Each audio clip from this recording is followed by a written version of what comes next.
picture a shop.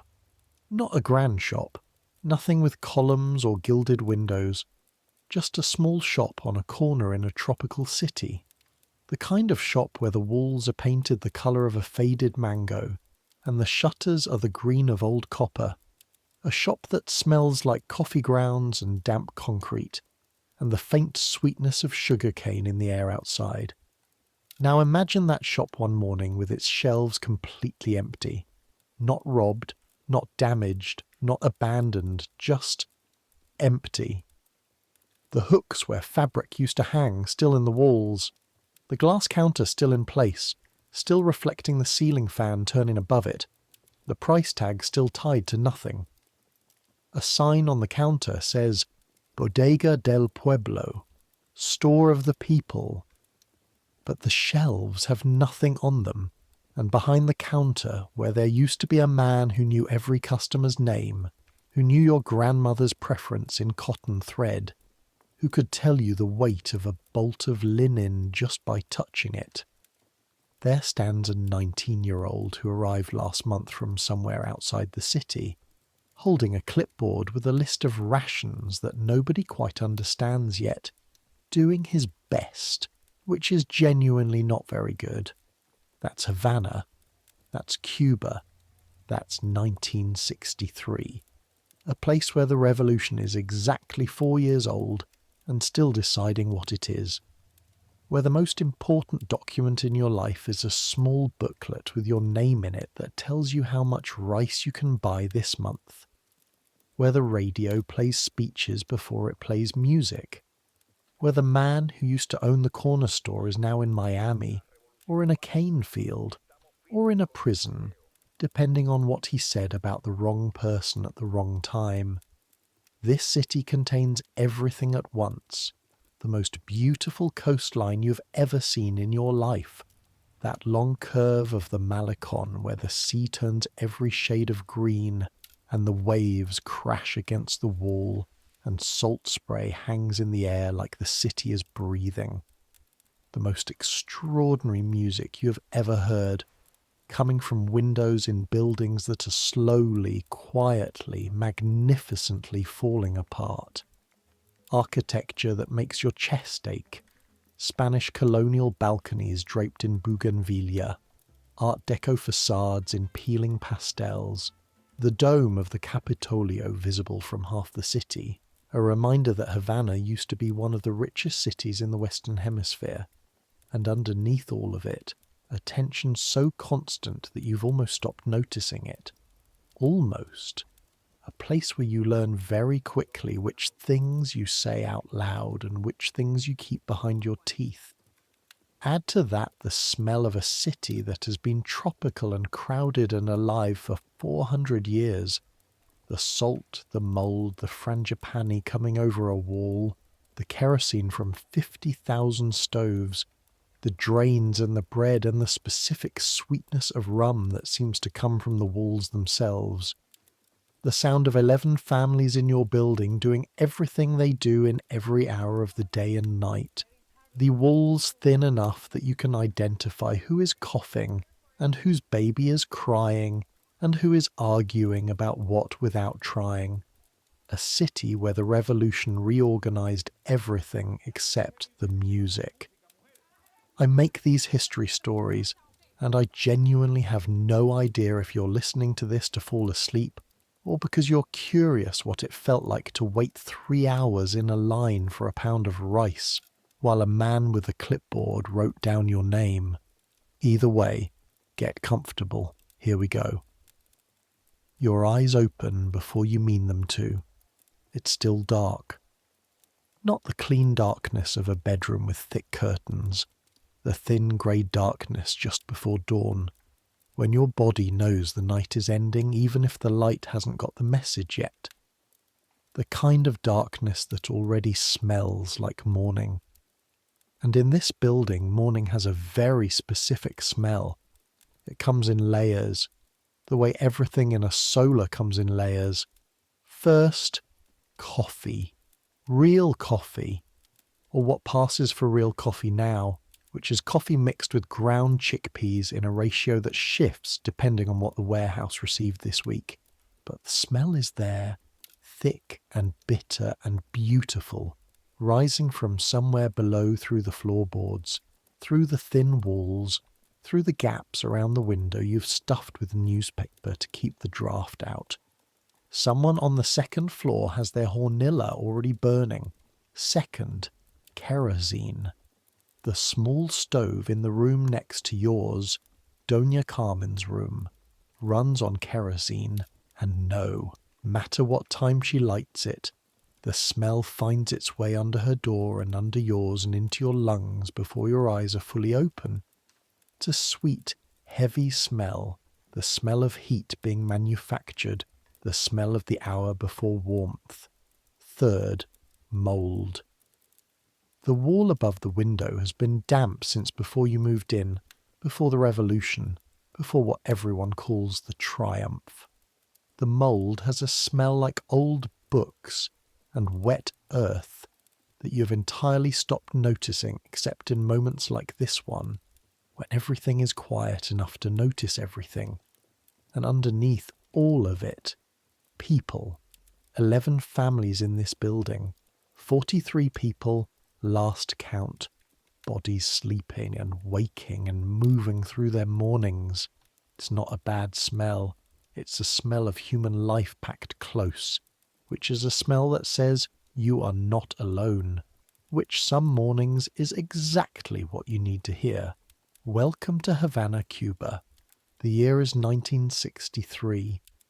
You are lying on a thin mattress on a metal frame in a room approximately 4 meters by 5 meters in a building on Calle Aguila in Centro Habana on the 3rd floor above Doña Carmen's room, above the room where the Martinez family lives, 7 of them in a space barely larger than yours, and above the tiny bodega on the ground floor that used to be Senor Figueras's hardware store and now sells rationed goods to everyone on the block. Your name is Elena Fuentes. You're 23 years old. You came to this building 2 years ago from your family's home in Vedado, when the apartment situation was reorganized. That's the word people use, reorganized, for what happened when the Ministry of Housing decided that 3 people do not need 5 rooms. And since then, this has been your room, your 4 meters by 5 meters, your mould-stained wall and your window that looks onto a courtyard where someone always seems to be doing something at whatever hour you look out. Back in Vedado, your mother said you'd learn to adjust. She wasn't wrong. The church bells don't ring in the way they used to. They're still there. You can hear them sometimes when the wind is right. But the rhythm of the city has changed. What wakes people now is the radio. Someone always has a radio on, and the first thing you hear in the morning from Doña Carmen's room or from the courtyard below is Radio Reloj. The endless ticking clock behind the news, the voice reading announcements, production quotas, sugar harvest numbers, addresses by the commander-in-chief, details of the American blockade, warnings about counter-revolutionary activity, and under all of it, always, always, that ticking, tick, tick, tick. It is 5:40 in the morning. The bodega opens at 7. You sit up. The metal frame of the bed makes a sound, a small creak, a single note that you have heard every morning for 2 years and will probably hear in your memory for the rest of your life. The floor under your bare feet is cold. Not the vicious cold of a northern winter. You've never felt that, and God willing you never will. But the specific chill of unglazed tile in the moments before the tropical day has had time to heat up everything it touches. Your feet register it. Your body braces. You don't have a clock in the room, but you don't need one. You know the building's sounds. Doña Carmen's kerosene stove lighting, 5:30. The Martinez baby beginning to cry, reliably, every morning, 5:45. The creak of the main door to the solar being opened, Old Ramon going to get water from the communal tap, 5:50. And at 6, the sound you've started to think of as your actual alarm. The radio from the apartment across the courtyard, the Diaz family, who keep theirs at a volume that suggests they think there are hard-of-hearing people in buildings 3 streets away who need to hear the morning broadcast. Tick, tick, tick. You put on your clothes in the order you keep them. The cotton dress on the chair first, the kind of faded blue-green that was probably a brighter colour when you bought it 3 years ago, before the fabric situation became complicated. Your work apron hangs on the nail by the door. Your shoes are under the bed, and you put them on carefully, because the left one has a seam starting to separate, and you cannot get new shoes until November, and it's currently February. The mirror above the sink is small and spotted with age. You wash your face with water from the pitcher, cold, slightly, metallic from the pipes, the temperature of something that has been sitting in a room all night. And look at yourself for a moment. 23 years old, brown skin, dark eyes, hair pulled back because there is no good reason to wear it any other way when you're going to be behind a counter all day. A face that knows what it's doing. A face that has learned over 2 years in this city and this particular moment in this city's history how to show nothing it doesn't mean to show. That's useful. In 1963 Havana, that's more useful than you expected it to be. You go downstairs, the solar in the morning is its own specific world. It's a colonial building. They're all colonial buildings in this part of the city, built around a central courtyard, 2 floors of rooms opening onto a shared corridor, the courtyard below with the communal tap and the communal sink and the 2 wooden chairs where old Ramon sits every afternoon watching whatever is happening in the world 8 inches in front of him. Right now Ramon is at the tap, filling a bucket with the slow patience of a man who has learned that if you try to hurry the tap, it gives you nothing. He nods when he sees you. Compañera Elena. Compañero Ramon. This is how people greet each other now. Compañero, compañera, comrade. It took some getting used to. For some people, the word still feels borrowed, not quite natural in the mouth. Like a shirt that's the right size but cut for a different body. For others, it's entirely normal now. For Ramon, it sounds absolutely genuine, which may be because he genuinely means it. Or maybe because Ramon has been alive for 71 years and has learned to say every kind of greeting with total sincerity. You can't always tell. You pass through the courtyard, through the smell of Carmen's kerosene, and someone else is cooking. Someone is frying onions already, which means someone has onions, which means you might need to ask about that later, and into the stairwell that leads down to the ground floor and the bodega. The bodega is yours to open this morning. Or not yours, technically. Nothing is technically yours, that's sort of the point of all of this. But you are the one with the key, and you're the one who knows where the ledger is, and you are the one who will spend the next 8 hours listening to people explain what the bodega doesn't have, which is most things. You turn the key in the lock. The door swings open. The smell that comes out is dust and soap, and the very specific sweetness of bulk sugar in paper bags.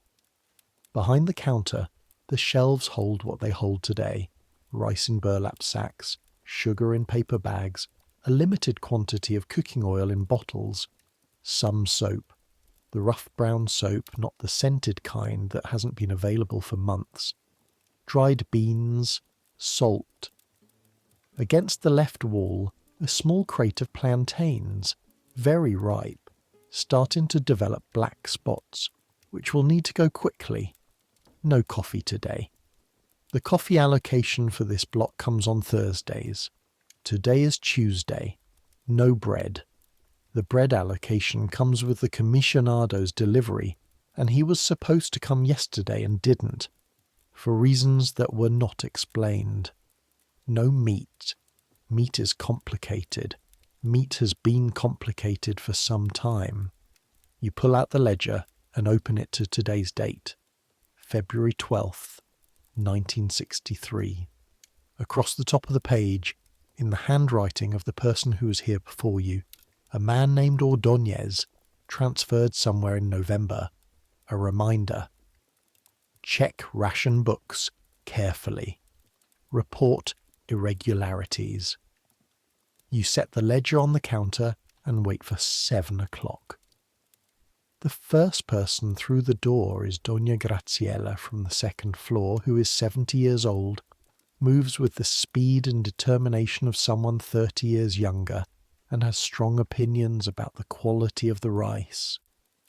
The rice last week had stones in it, she says, not as a greeting, but as a continuation of a conversation she seems to have been having in her head since she got up.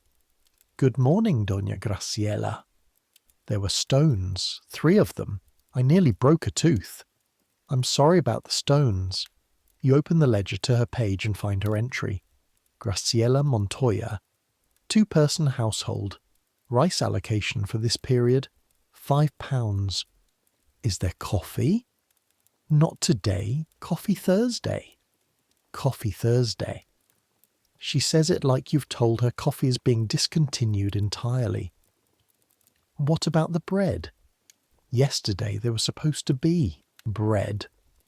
The commissionado was delayed. Delayed?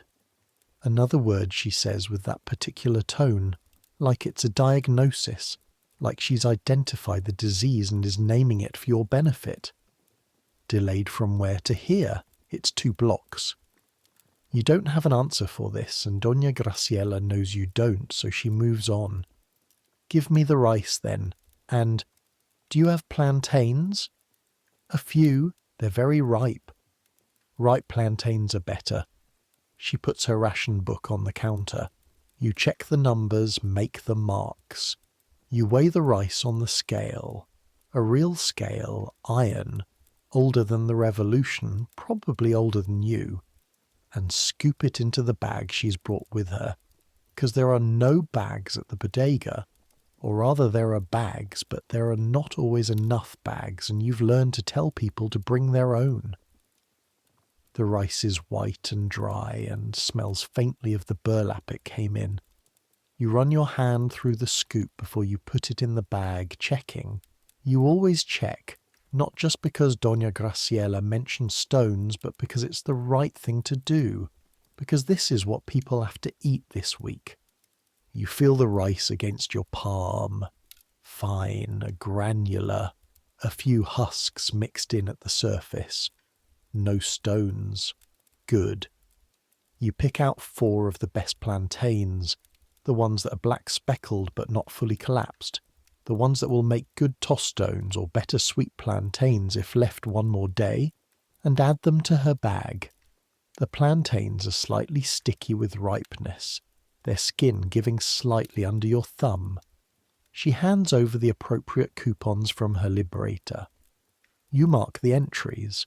The whole transaction has taken 4 minutes. Do you know when they're bringing the soap? She asks at the door. I don't know. My daughter is asking. She has a baby. I'll ask the commissionado when he comes. This is something you say several times a day. I'll ask the commissionado. The commissionado knows things you don't know, has access to information that flows up through levels of organization that are still being built, like scaffolding around a building that might or might not be finished by the time anyone needs to live in it. The commissionado has, at various points, known when soap was coming, when the chicken allocation was happening, when there would be more oil. He has also, at other points, not known any of these things at all. The door closes. A moment later it opens again. Another neighbour, another libretta, another transaction. And this is the rhythm of the morning. By 8 o'clock you have served 11 people. By 9, 23. The bodega is not a large space. It was a hardware store, remember, before it was reorganized. and there is no room for people to wait inside, so they wait outside on the sidewalk in the February morning, which is warm and humid even now, with a particular tropical warmth that means you're never cold but often damp, and they talk. In the line outside, people talk. This is essential to understand about this particular moment in Havana. 1963, year 4 of the revolution, year 2 of the American blockade that will shortly be upgraded and formalized into something even more serious. People talk constantly and with great specificity about the things they need and don't have, about what their cousin in another part of the city managed to get, about what somebody's neighbour said they saw at the warehouse, about what was available at the market in Vedado last week that isn't available here. This information network is completely informal and completely essential. If you want to know when there will be coffee or cooking oil or powdered milk, you don't wait for an official announcement. You listen to the line. The line is saying this Tuesday morning that there might be chicken at the market on Calle Neptuno this afternoon. The line is saying that someone's brother-in-law saw a truck go by with what looked like crates of soap yesterday evening. The line is saying that the bread situation is complicated because the bakery on the next street has been having problems with its oven, and maybe that's why the commissionado's delayed. You listen to all of this while weighing rice and marking ration books and apologizing for what you don't have. At 10 o'clock, a man comes in who you recognize but don't know well. 50s, grey at his temples, wearing a guayabera shirt that has been pressed carefully. You notice this because pressing a shirt requires a functioning iron and electricity to run it, and the electricity in this part of the city has been unreliable recently. He pressed his shirt. He chose to press his shirt today. This is information, though you're not entirely sure what kind. He puts his librita on the counter. His name is listed as Alberto Vera. Morning, he says. No compañero. Morning. You don't offer it either. What do you need? He looks at the shelves behind you for a long moment, as if taking inventory, as if seeing something that isn't there. Rice, beans, a pause. Is that all there is? Today, yes. Oil on Thursdays, coffee on Thursdays, bread when the commissionado brings it. What about the plantains? A few left. They're ripe. He looks at them, looks back at you. Tell me something. Before, when this was Figueres's store, what did he have on those shelves? You look at him for a moment. He's looking at the shelves, not at you. Genuinely looking at them, the empty hooks and the bare wood, the way a person looks at something they're trying to remember. Hardware, you say carefully. Nails, wire, tools. Before that, he glances at you now. In the 50s, do you know? You do know, actually. Your neighbour's husband, who is old enough to remember, told you once. Before Figueres had hardware, there was a Spanish man named Puig who ran a general store. Fabric, shoes, dried goods. When Puig's son left for Spain in 1952, the old man sold the inventory and Figueres took the space and put in hardware. You don't say any of this. I wouldn't know, you say. I've only been here 2 years. Alberto Vera nods slowly, takes his rice and his beans, leaves without saying anything else. You watch him go. You mark his entry in the ledger. You close the ledger. There's a CDR meeting this Thursday. You're supposed to report anything unusual. The man is not unusual. He asked about hardware store. This is not unusual. You open the ledger again. You don't write anything. Let me tell you what a ration book is, because if you've never lived with one, it's hard to understand what it does to the texture of ordinary life. A libreta de abastecimiento, a ration book, is a small booklet about the size of a passport, with columns and rows and numbers. Your name is on the front, your address, The number of people in your household, every person in Cuba has one. Each row corresponds to a product: rice, beans, oil, sugar, coffee, soap, meat when there is meat. Each column corresponds to a period of time. Each time you make a purchase, the seller marks the entry. When it's marked, you've had your allocation. You can't get more of that thing at the state price until the next period. The libretta was introduced in 1963, which means you've been living with it since the beginning, since it was new, since the first confusing weeks when nobody quite understood the system, and the lines at the bodegas were very long, and there were arguments about what was in which column and whether this coupon was for this period or that one. Now, 3 months in, everyone understands it. The libreta is a fact of life, like the humidity and the music and the CDR meetings. You stop thinking about it as a system and start thinking about it as just how things are. What it changes is this. Before the revolution, if you had money, you could buy things. Shops had things.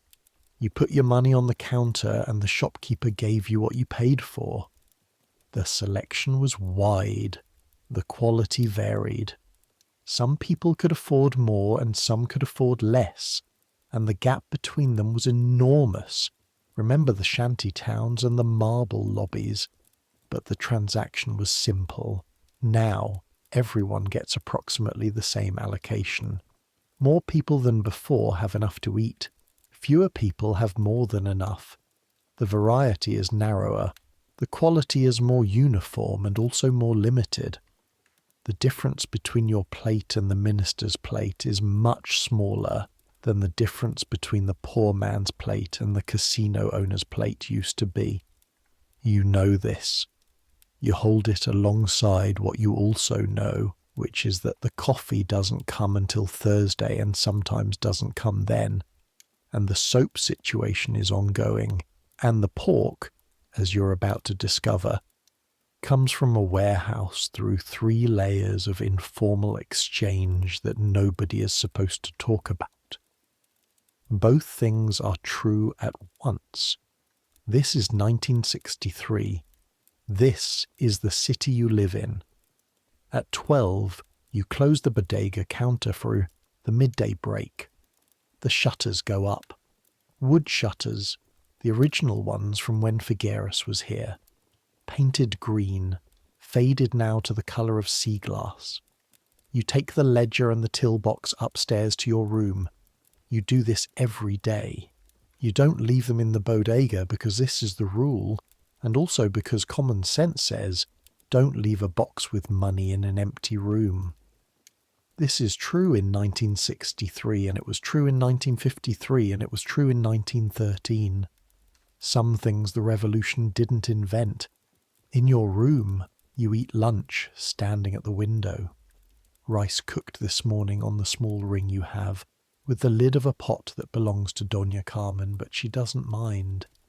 And one of the black-spotted plantains, sliced and fried in the last of your oil until it's soft and sweet, and slightly caramelized at the edges where the heat was highest. You eat looking out at the courtyard below. Old Ramon in his chair, asleep or pretending to sleep, a newspaper folded in his lap. 2 children running something across the tiles. A toy car maybe, or just a block of wood that functions as one. A woman hanging laundry on the line that runs between the first floor and the wall, stretching up to reach the line, her arms long and practiced. The sound of the radio from across the courtyard, the afternoon broadcast, a woman's voice reading an article from Grandma about the sugarcane harvest. How many millions of tons, how many compañeros working the fields, how this year will exceed last year, will exceed the year before. The plantain is good. The coffee will come Thursday.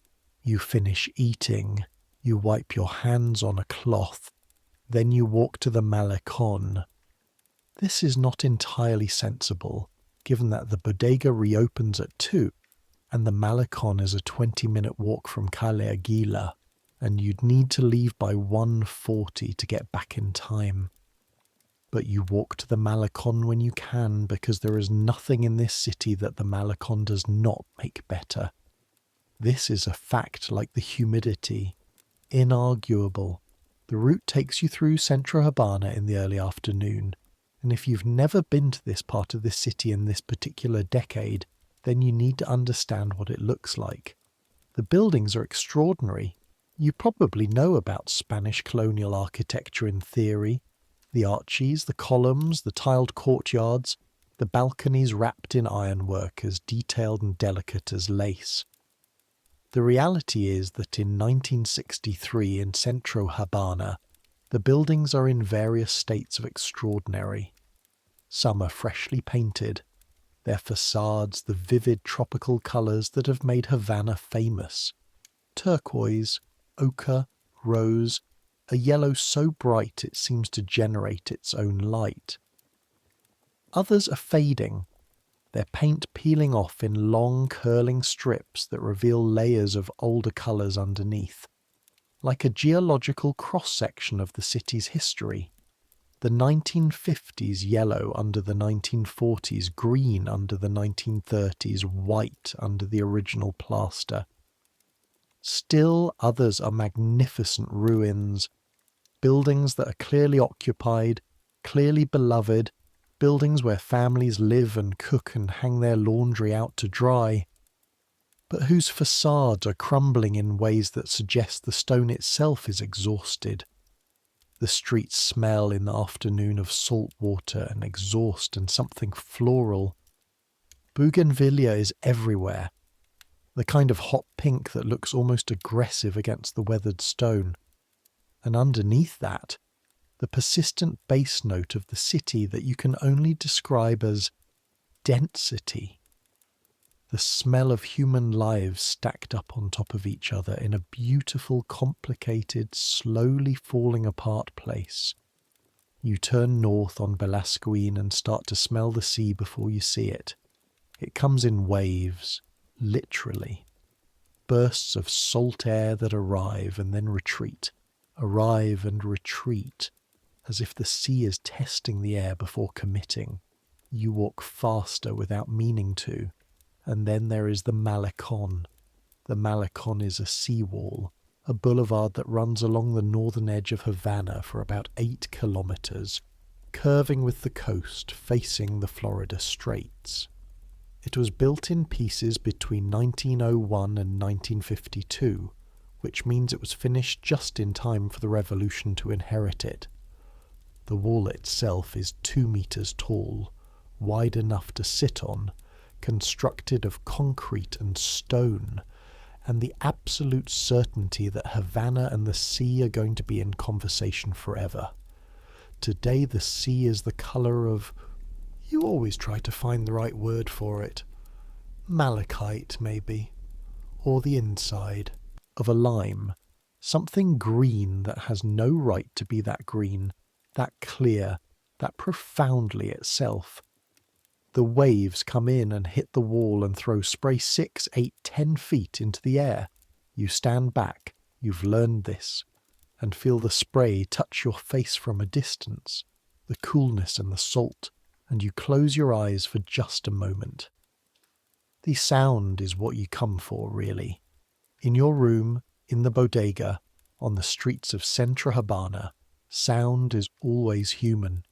Voices, engines, music from radios, the creak of the buildings settling, the sound of the Martinez baby in the morning, the endless ticking of radio reloj. Human sound, stacked up and layered and continuous. Here, for a stretch of 50 meters or so, what you hear first is not human. It's the sea. The enormous percussion of water against stone. Over and over, a sound so regular it's almost like breathing. Almost like something alive and decided. It makes your chest expand. Couples sit on the wall with their legs hanging toward the water, leaning into each other. Older men fish from the wall with the patient attention of people who have something to wait for. Children run on the promenade doing what children do around water, which is try to get wet in as many ways as possible. And in the middle distance, in the harbour, the Soviet ships. They've been coming since 1960, delivering things, taking things away, visible from the Malecon as a kind of reminder that the world is very large and very interested in this small island. You sit on the wall, the spray comes, you let it. Across the straits, 90 miles away, is the coast of Florida. You can't see it. You can't even feel it the way some people claim to feel it. The presence of something that close and that unattainable. But you know it's there. In the past 2 years, you've known more and more people who've crossed those 90 miles, or tried to. Some of them successfully. Arrived in Miami, called back to say they'd arrived. Though the calls are unreliable, and the messages often come through third parties in strange roundabout ways, some of them not successfully, which is a word that covers too many things, and you don't dwell on it. You don't think about crossing, you've thought about thinking about it, which is not the same thing. You're still here. This is your city. The revolution was supposed to be, it is, it will be. The wave hits. The spray goes up. Cold water touches your face. You have 20 minutes before you need to walk back. You stay for 25. The afternoon shift at the bodega is slower than the morning, which is a relative term. There are still people coming, still the ledger to maintain, still the question of the bread that never arrived and the soap that is not here, and the coffee that isn't coming until Thursday.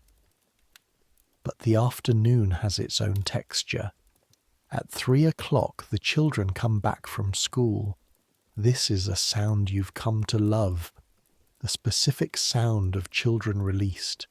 The particular kind of noise that happens when a building full of families all receive their children back at the same time.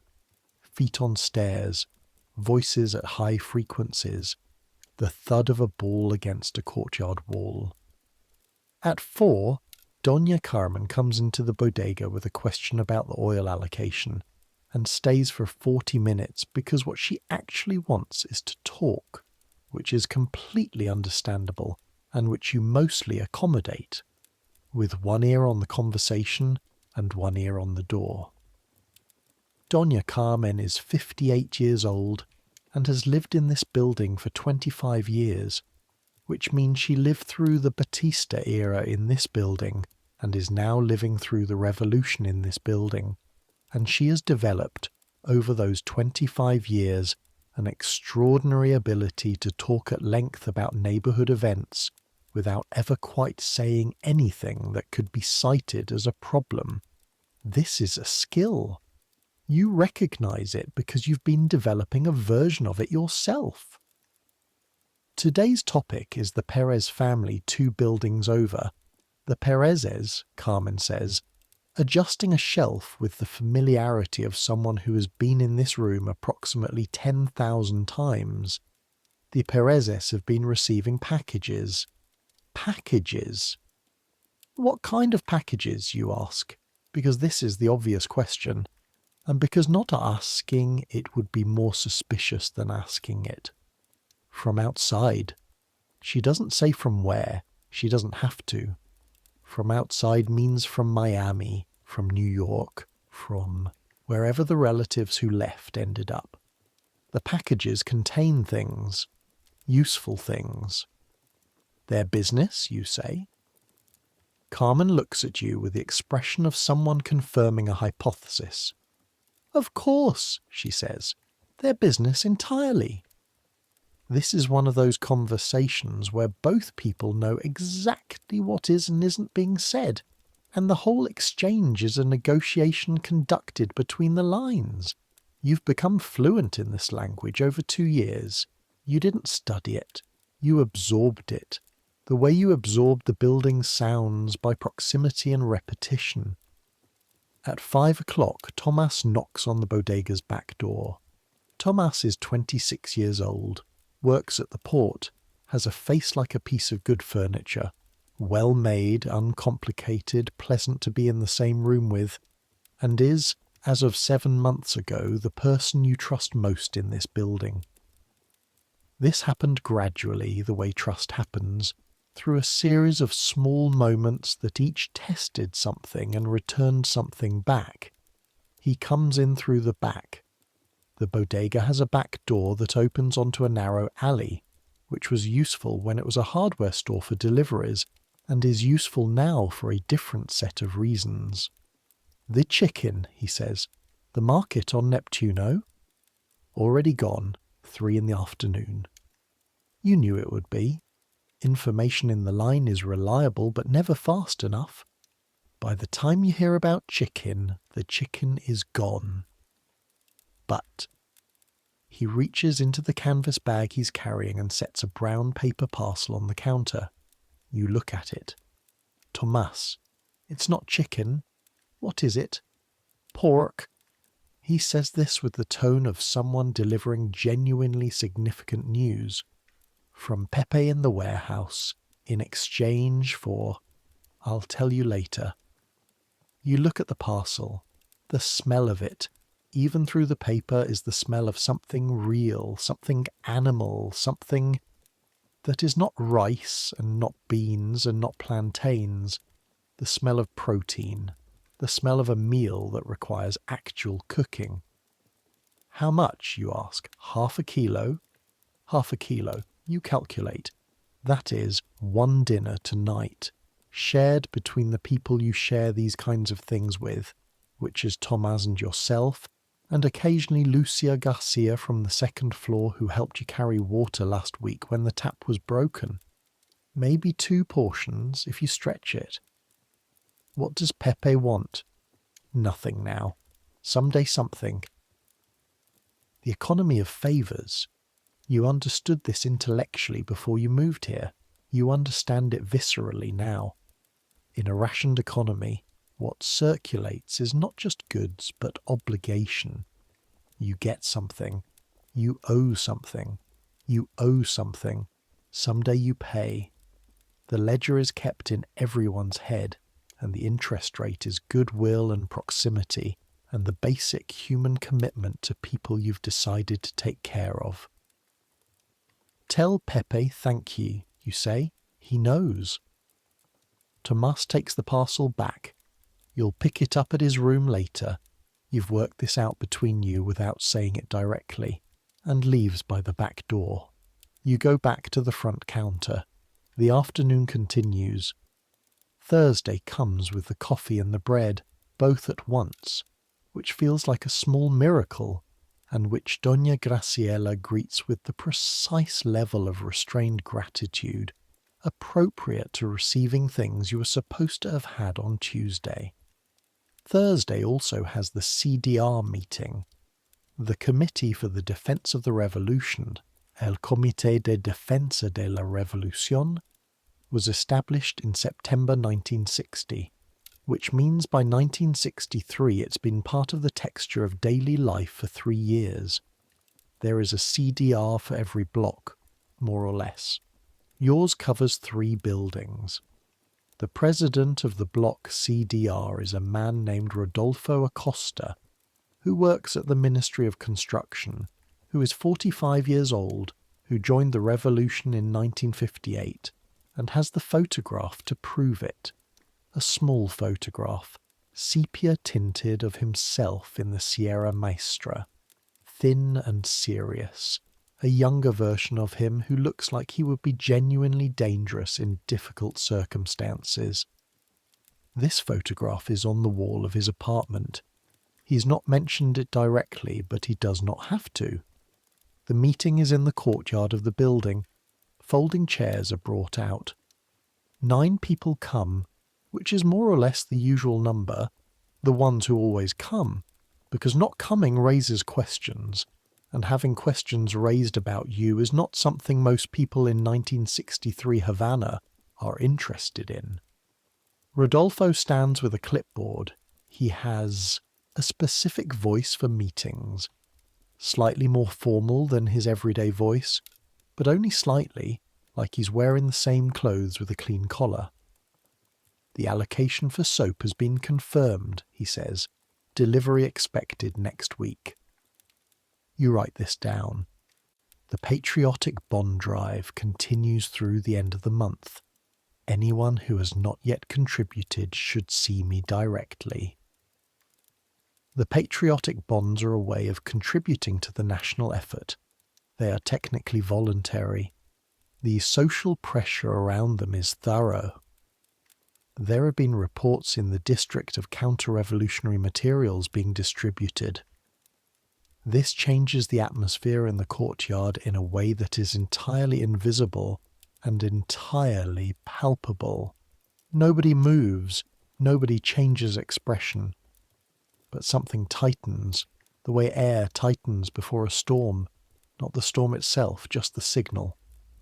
If any compañero encounters such materials, they should report immediately to the committee. You look at your notepad.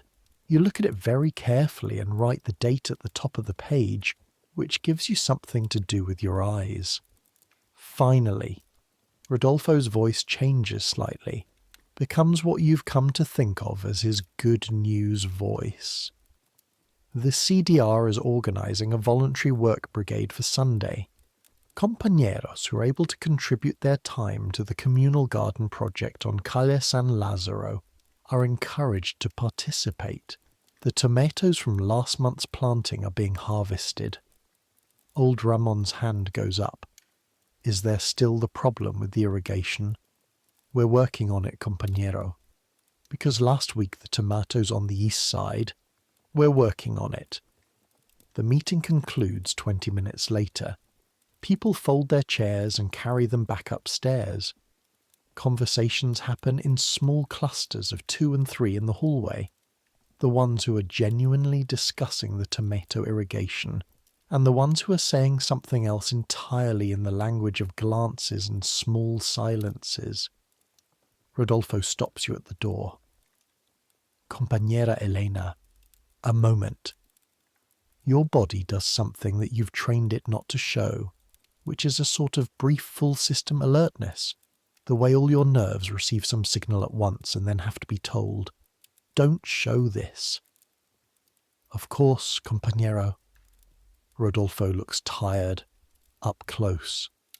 He always looks tired, but in different ways on different days, and today's tiredness is the kind that comes from carrying something specific. The man who came to the bodega Tuesday, Alberto Vera. You keep your face neutral. I don't know most of the customers by name. He's not on our block.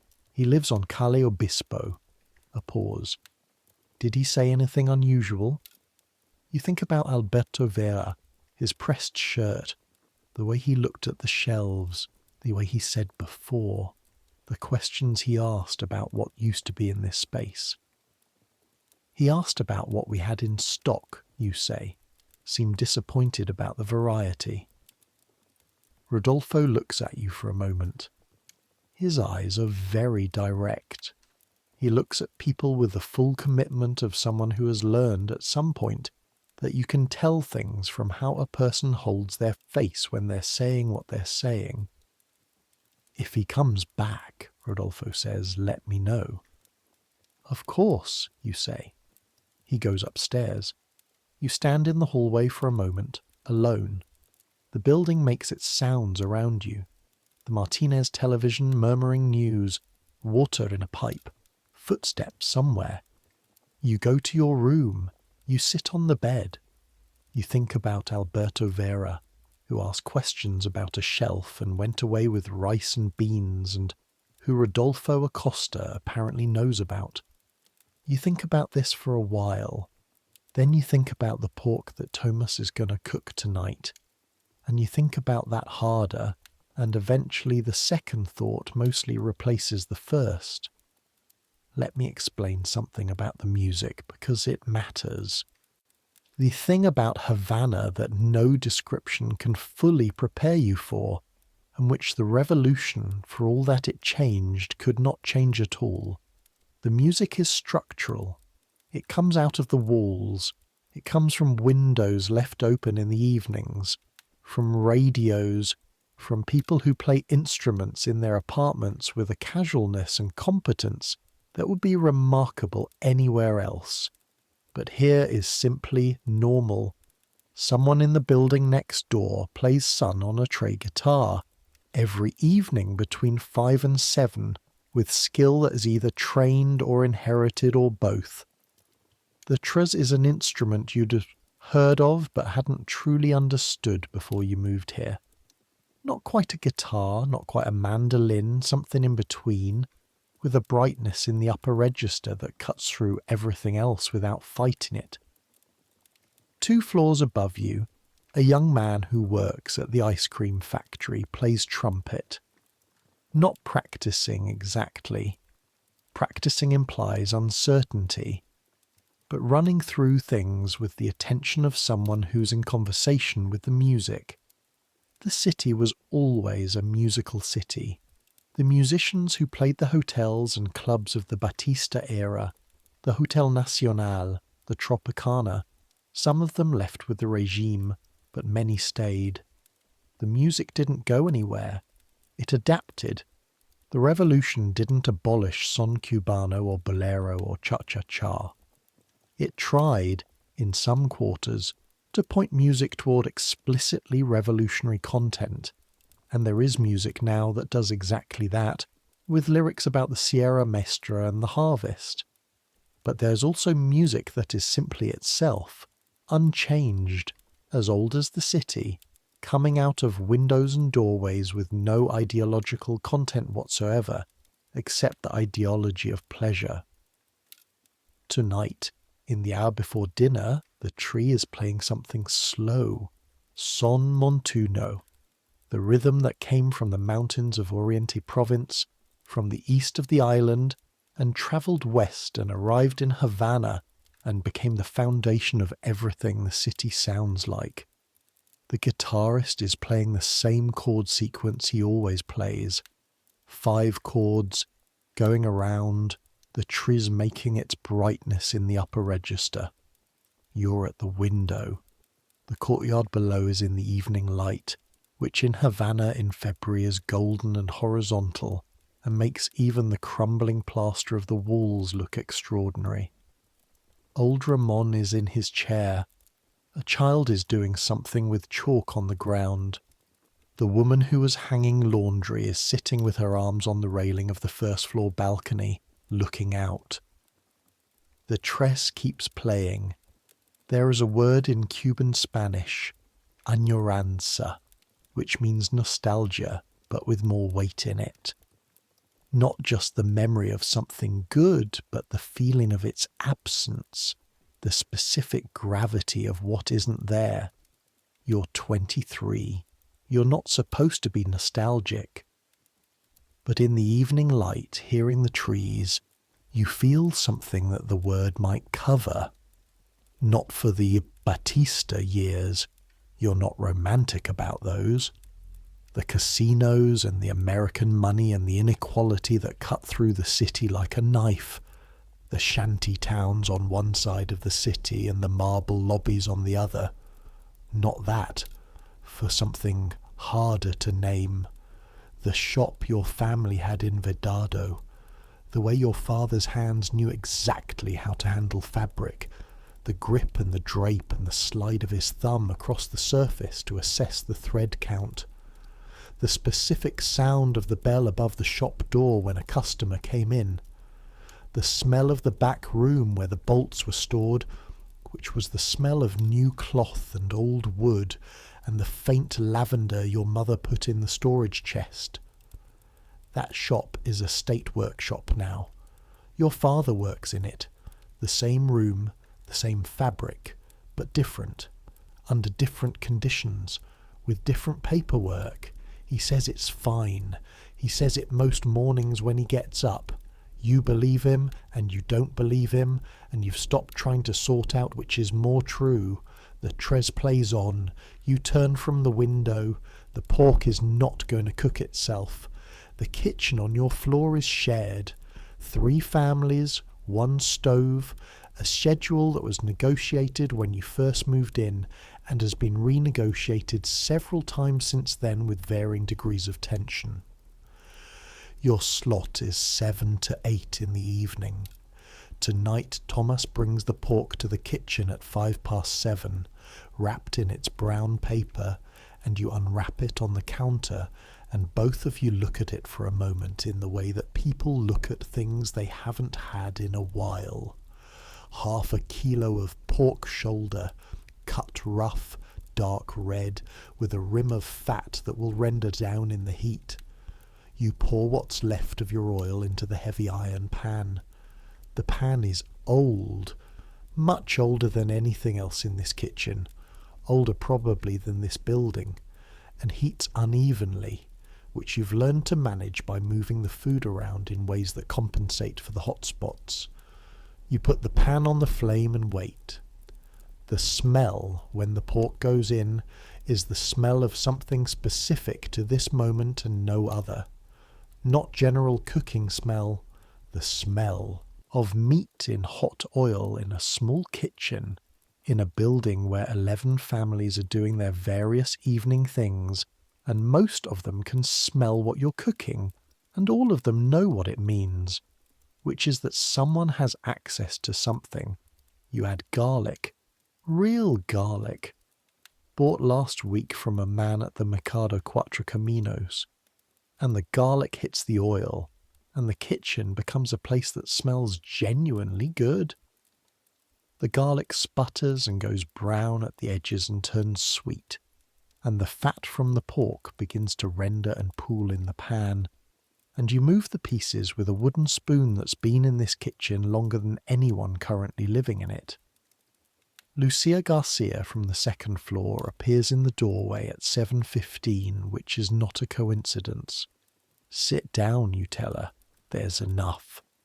There is just enough, if everyone is modest, which everyone will be. Lucia brings the rice she cooked earlier. Tomas brings his black beans. Between the 3 dishes you have a meal. You eat at the kitchen table. 3 people, 3 plates, the window open to the evening air, the tray guitar still audible from next door, playing something slow and circular. The pork is extraordinary. Not because it's complicated. You cooked it simply, garlic and salt and the residual flavours of the meat itself. But because it is meat, and it is real, and you're eating it, the fat has rendered down into something silky. The edges have crisped where the heat was highest. The garlic has darkened and become sweet. Nobody says anything about it being extraordinary. This is a form of respect. You don't make a production of the good things when the good things are not consistent. You just eat them and say thank you in the ordinary ways. Pepe, Tomas says at one point. Tell him, you say. He knows. Lucia laughs, which is the right response, the laugh of someone who understands the whole sentence in the 2 words. After dinner, Tomas washes the pan. You dry it. The pan is warm in your hands, slightly rough with seasoning, heavier than it looks. You stand at the kitchen window with a clean pan in your hands and look at the city's evening sky, which is turning that particular deep blue that happens in the tropics at this hour, the blue that comes before the stars. Somewhere the trumpet is playing. The young man from 2 floors up. He's playing something you recognize but can't quite name. The melody is familiar, something from before, something that used to play on the radio in your family's house in Vedado when you were a child. And it spirals up through the evening air with a kind of loose-limbed grace, following its own logic, unhurried, beautiful in the specific way that music is beautiful when someone is playing it purely for themselves and you happen to be nearby. You listen until it stops. You put the pan away. Saturday afternoon, 2 weeks after Alberto Vera's first visit, you're invited to something. The invitation comes from Lucia, in the kitchen, in the kind of low voice that means it's something you should hear and nothing anyone else should. "Sunday," she says, washing a cup. "Afternoon, at Marta's place on Calle Galliano." You dry the cup. "What's happening at Marta's?" "She has some things, cloth, shoes, maybe soap." A pause. "Cosmetics. You understand. This is a Bolsa Negra arrangement. Not the dramatic organised black market of criminal films, but the quiet, domestic, deeply normalised version that exists in every apartment building and every neighbourhood, and probably every city that has ever had rationing. Marta has access to things through her husband who works at the port, through a cousin who works somewhere else, through the network of favours and obligations that runs parallel to the official system. She makes them available to a small, trusted circle.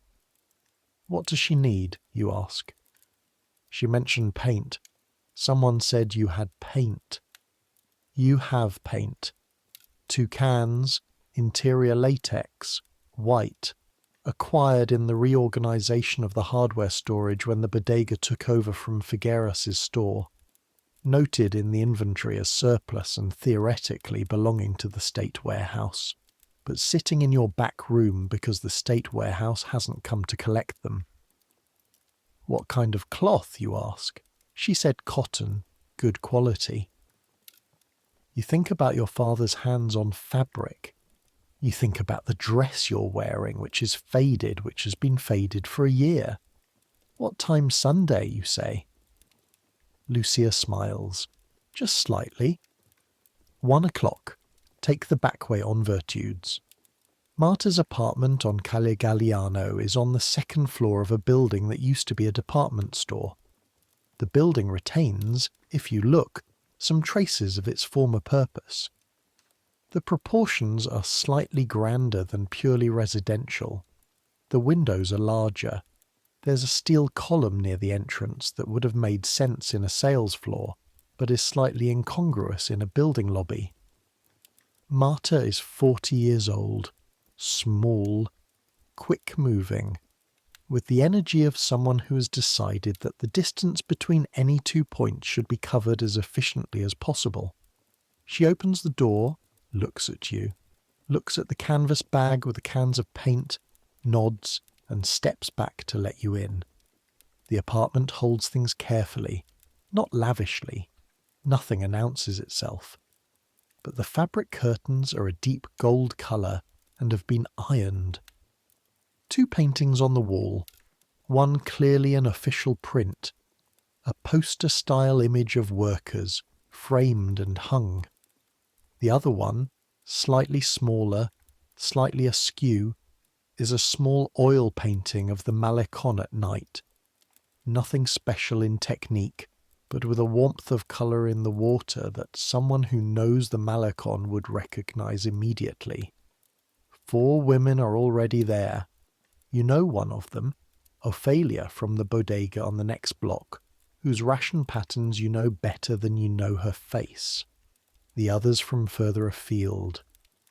Introductions exchanged with a careful informality that means no last names, no professional details.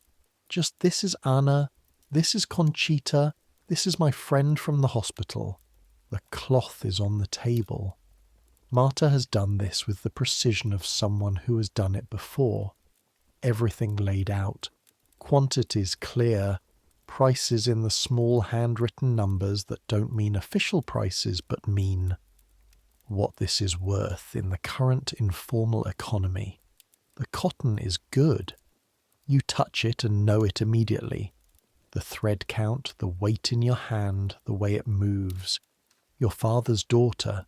You can't help it. Your hands know cloth. The weave is tight. The surface has a slight sheen that means quality spinning, and when you hold it up to the light from the window, it is very slightly translucent in the way of fabric that will wear well for years. "From the factory?" you ask. Marta shrugs. "From somewhere with a factory.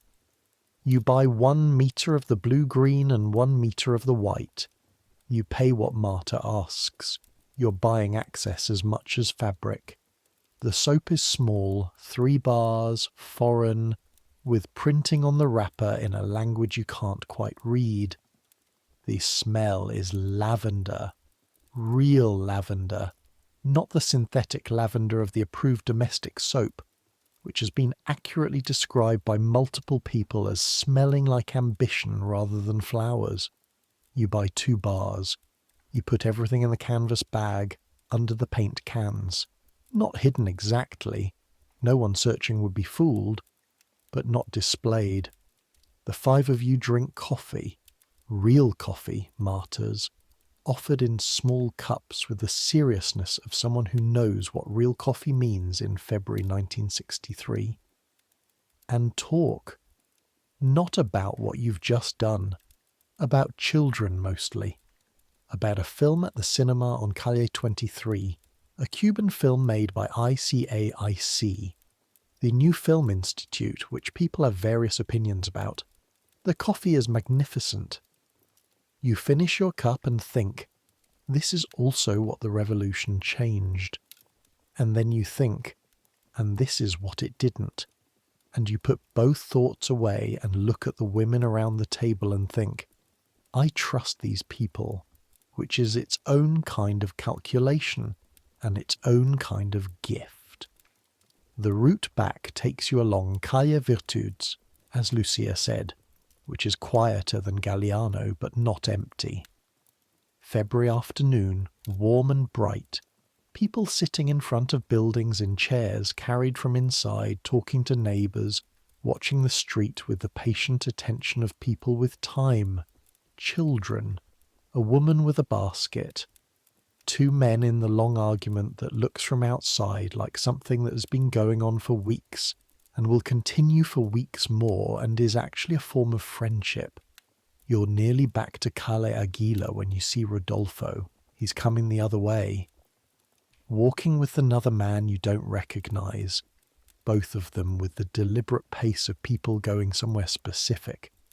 Rodolfo sees you at the same moment you see him. The canvas bag with the paint cans and the fabric and the soap is on your shoulder. The weight of it is about 4 kilos. The moment between seeing him and either of you speaking is approximately 2 seconds, and in those 2 seconds you do the entire calculation. He knows you. He knows what you do. He knows your building. He may or may not know what was happening today on Calle Galliano. He probably doesn't know exactly what's in your bag, but he might be able to guess. Compañera Elena, his voice is entirely normal. Doing well? Very well, compañero. Your voice is entirely normal. Out for a walk? Good day for it. It is. He glances at the canvas bag. Just glances. Not a long look. The kind of look that means he's noticed the bag and is deciding whether it matters. Sunday is restful, he says. It is, you agree. He walks on. You walk on. You don't look back. When you're around the corner and half a block away, your hands are shaking slightly.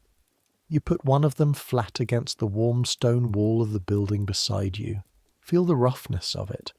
Old plaster, decades of paint, the faint heat the stone has absorbed from the afternoon sun, the roughness against your palm, the heat, you breathe, you keep walking. That same evening, Marta had mentioned it. Lucia had mentioned it separately. There is a gathering, not a party, officially. A gathering at the apartment of a man named Hector on Calle San Lazaro, who has a record player and whose collection includes things that are currently not being broadcast on official radio. You go with Lucia. 4 blocks in the evening, which is fully dark now, the streets lit unevenly. The kind of urban dark that is not truly dark because the city always emits light, but in which you can easily not see what's 2 meters in front of you. Hector's apartment is on the 4th floor. The stairwell smells like cooking from the families below. On the 3rd floor, a baby is crying. Not the Martinez baby, but the universal Havana baby sound. The door to Hector's apartment is open when you arrive.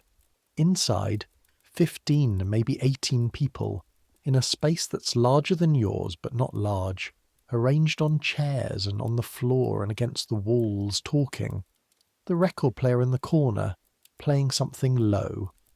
Hector is 45, a musician, plays bass at the Casa de la Musica on weekends, worked the hotels in the late 50s, has been adapting since then in the specific way that musicians adapt, which is to say, the music continues. He's a large man with small hands, which is always slightly surprising, and he moves through the people in his apartment with the ease of someone entirely comfortable being the centre of something without performing it. Elena, he touches your shoulder in greeting. Glad you came. Thank you for having us. He shrugs. It's Sunday. What's playing is Son Cubano from before. Classic recordings. Arsenio Rodriguez, Benny Moré. The kind of music that the revolution has neither prohibited nor exactly promoted, that exists in a middle territory of, this is ours, this is Cuban, this was here before and will be hereafter. Then Hector puts on something different. Jazz. American jazz. This is from before, 1940s. Someone's voice over a piano and bass and drums in a medium slow tempo that fills the room with something you can't name in a simple word. In the room, the conversation continues. Nobody comments. But the way people are sitting changes slightly. The way they're listening changes. Not because this is forbidden, it's not forbidden exactly, but because it's American, and American is complicated in 1963, and Hector is playing it anyway, and everyone in this room has made a decision about being in this room with this music. A man next to you says quietly, Ella Fitzgerald, 1946. You know it? My mother had this record. He says it in a tone that might be present tense or past tense. The sentence doesn't commit. The music plays. The room talks over it and through it, and it is there under everything the way the sound of the sea is under everything when you're close enough to hear it. Somebody brings rum. There is always rum. Even in a country where soap is intermittently unavailable, where coffee comes on Thursdays, where half a kilo of pork is a significant event, rum is available. The distilleries are state-owned now, production continues, and somebody always has a bottle. You accept a glass. The rum is smooth, better than what you usually have. The music changes. Hector puts on a bolero. Cuban, not American. The kind of slow, orchestral bolero that was the soundtrack to every romantic situation in Havana in the 40s and 50s. The violin is doing something in the upper register. The voice is male, warm, controlled in the way that Cuban vocalists of that era are controlled, which is to say, with a great deal of feeling held in careful check. The feeling audible behind the control the way heat is audible behind glass. Two people start dancing in the small clear space near the record player. Not complicated dancing, not performance, just the specific close movement of two people in a room with good music. Lucia beside you watches them. Do you dance? She asks. Not well. Nobody dances well, she says. They just dance. You drink your rum. The bolero continues. The party ends at midnight, the way parties end. People peeling off in ones and twos. You and Lucia walk back together. The street's quiet. The Malecon audible a few blocks north. On the corner of San Lazaro and Aguilar, someone is sitting on a step with a trumpet. Not playing, just sitting. The trumpet resting on his knee. his head tipped back against the building, looking at the sky, or perhaps not looking at anything. It's the young man from 2 floors up. Eduardo, you'll learn his name is Eduardo, 19, studies music at the conservatory, plays in 2 different pickup ensembles on weekends. He doesn't seem to notice you. You stop for a moment. The street is dark here. The trumpet catches what light there is, the brass turning warm, copper almost, in the orange glow of the nearest working streetlight. He lifts the trumpet, not to his lips, but up toward the sky, and holds it there, looking at it, or looking through it at whatever is in the sky above Centro Habana on a Sunday in February. The stars, what stars can be seen through the glow of a city, the invisible presence of the sea. Then he lowers it, puts it back on his knee, doesn't play. Lucia nudges your arm. You walk on. At the door of the solar you stop and look back. The step is empty. The months turn. March comes with the first real heat of the year, the temperature climbing past the mild cool of February into the genuine warmth of the Caribbean spring, and the city shifts accordingly. The windows that were closed at night are left open. The ceiling fans run without stopping. The smell of the city changes. More salt, more vegetation, more of the sweet rot of things growing and things decaying in a climate that accelerates both. The soap situation is resolved in March, which becomes a small but significant event on the block. Doña Graciela receives her allocation and makes a comment that you choose to interpret as positive. April.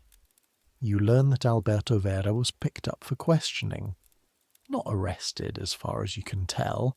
At least his name disappears from the bodega ledger without any formal notification, and when you ask the commissionado, he shrugs with the shrug of someone who considers knowing something a responsibility he did not ask for. A week later, Vera's wife comes in with his ration book and a different address on the cover, redirected to another bodega. You make the note. You don't ask. You think about his pressed shirt.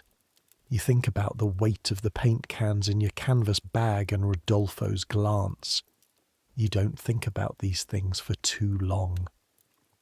April also brings the anniversary, 4 years since the triumph. The city puts up flags. Grandma runs special editions. Radio Reloj runs tributes.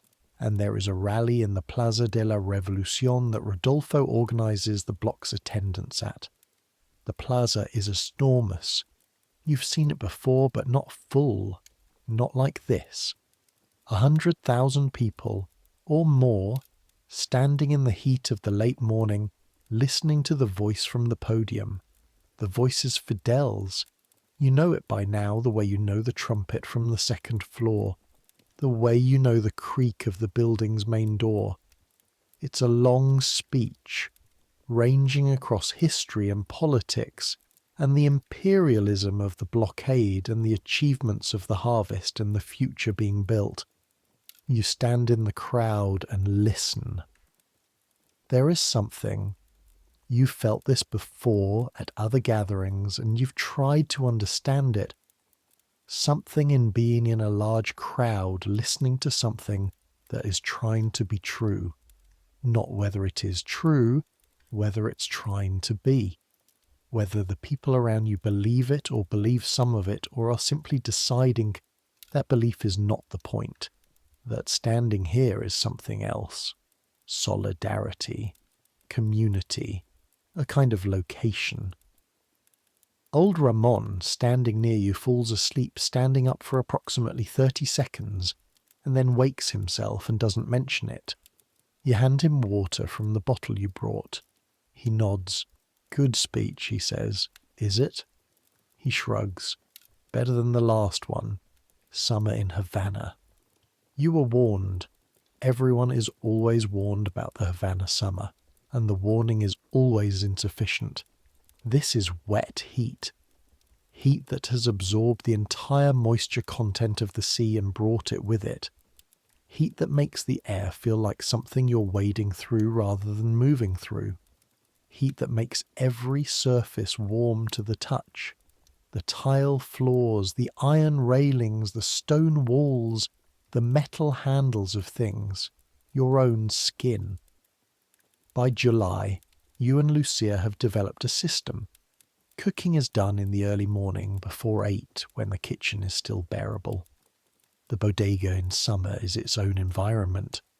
Without cooling, there is no cooling. The inside gets to temperatures that make standing behind the counter for 8 hours a different kind of work than in February. You sweat. Everyone sweats. The ledger pages develop a texture from the humidity slightly different from their dry season texture. The sugar in its paper bags absorbs moisture from the air and clumps at the top. You learn to break the clumps up with your fingers before weighing, the sugar gritty against your palm, slightly damp, the grains sticking together then releasing. The summer also brings the music festival. Someone organises something in the park near Calle Obispo. Not large, not official exactly, but not prohibited either. It's just music, played outside in the evening when the heat is broken slightly. Sun, guajira, bolero, guaracha. You go. Lucia goes. Tomas goes. Even Doña Graciela, who has opinions about going out in the evening but stronger opinions about music. The music is performed by 4 men with instruments that have clearly been repaired and re-repaired over the years. A guitar with a cracked neck glued back with something that discoloured the wood. A bass, a set of bongo drums held together with tape at one join, and a tree that might be the same instrument you've been hearing all year from the building next door. They play for 3 hours. The park fills with people. Not a formal concert audience. No seats, no stage, no tickets. Just people accumulating the way people in this city accumulate around music, as if pulled by a gravitational principle. Old men on benches with the expression of people who've been listening to music in this city for 50 years and find this acceptable. You dance. Not well, as you told Lucia, but the way she said, you just dance. With a man you don't know who asks politely and dances with the composed serious attention of someone for whom dancing is not entertainment but function. The way breathing is not entertainment but function. This is what you keep returning to, thinking about it later. The music is alive, not recorded, not broadcast, not passing through any technology between the instrument and your ears. Just sound moving through warm air from instruments that have been repaired because someone needed to keep playing them in a park in Centro Habana on a July evening. Alive. In September, you receive a letter from your cousin in Miami. The letter has been opened. The envelope resealed, not well, with the kind of glued-over opening that makes clear it was inspected without making clear by whom or when. Your cousin Margarita's handwriting, she left in 1961 with her husband and their infant daughter, and the letter is short. How is everyone? They are well. The baby is walking. She misses Cuban coffee. She misses the malecon. She hopes you're keeping well. Nothing political. Nothing that could be a problem. But at the end, in handwriting slightly different, more careful, as if written with more attention. Aquí hay mucho, pero falta algo que no sé nombrar. There is a lot here, but something is missing that I can't name. You read this sentence several times. You know what she means, or you think you know. You recognize the shape of the thing she can't name, the physical memory of a place in the skin and bones of someone who is somewhere else. But you're also not entirely sure because you haven't left, because you're still here, inside the thing she's looking back at, and from inside you can't see what she sees from outside. the way you can't see the outline of a building when you're standing in it. You write back. On a Tuesday evening, at the table in the kitchen after the stove has cooled, one sheet of paper, you write about the solar, about the music, about the malecon, about the February view from the rooftop. You write about a meal in detail, the pork that was wonderful. You don't write about the CDR or the libretta or Rodolfo's glance at your canvas bag. You write, this city still sounds the same. That might be the main thing. You seal the envelope. You post it. You don't know if she'll receive it. October brings the first cool nights. Not cold, never cold in the Havana sense, but cool enough that the window can be closed again, and the thin blanket seems appropriate. October also brings in the third week an energy that the city generates every October, because in October 1962, 1 year ago exactly, everything nearly ended. The missile crisis. The week when the American planes were overhead and the Soviet ships were in the harbour, and the city was preparing for the possibility of war in a way that is almost impossible to describe to someone who wasn't there. You were there. You remember it. The specific way people walked in those days, slightly faster, slightly more deliberate, with the quality of movement that belongs to people deciding something. The way the bodega lines were longer and quieter, the way Rodolfo went door to door one evening, and the conversation he had with each household was just, you are aware, you know what to do. There was no plan exactly. There is never a plan for something like that. There is just awareness and the intention to continue. The missiles went back. The planes stopped coming. Life continued, which is what life does, with a persistence that is both ordinary and extraordinary. In October 1963, the anniversary of nearly ending is felt in the city the way certain things are felt. Not dramatically, not in official ceremonies, but in a slight change in how people are present with each other, how much room they give in conversations, how quickly they share things that in other months they might keep to themselves. You feel it at the bodega, where Doña Graciela stops her usual complaints about the quality of the rice, and instead talks for 10 minutes about her son, who is in the army, who is stationed somewhere east of the city, who is 22 years old, and who she worries about with the precise, constant worry of a mother with a child in a place that is not fully safe. You listen, you weigh the rice. You feel its slight roughness against your palm, the cool of it from sitting in the burlap all night. You mark the entry in the ledger. He'll be fine, you say. Yes, she says, he'll be fine. Both of you believe this and don't believe it, and neither of you says anything about that. November brings the new apprentice, not an apprentice exactly, a girl named Claudia, 17 years old, assigned to the bodega from the municipal office, who will be learning how to run a rationing outlet and who will eventually cover your days off. She's from Guanabacoa, across the bay, and she's been in the city for 6 weeks, and she looks at Centro Habana with the expression you've been told you used to have, slightly wide-eyed, slightly underwater, the expression of someone for whom the city is still slightly too big and too complicated to be entirely normal. You show her the ledger. You show her the scale. You show her the system for the ration books. Which column is which product? Which marks mean what? How to handle the discrepancies that come up twice a week when someone's allocation has been miscounted, or someone's book has been issued with an error, or someone claims they didn't receive what they should have. Always check the book first, you tell her, before anything else. Before you answer the question, before you look at the shelf, check the book. Claudia nods with the concentrated nodding of someone writing everything down in her head. And if someone asks about something we don't have, tell them Thursday if it's coffee or oil. Tell them you'll ask the commissionado for everything else.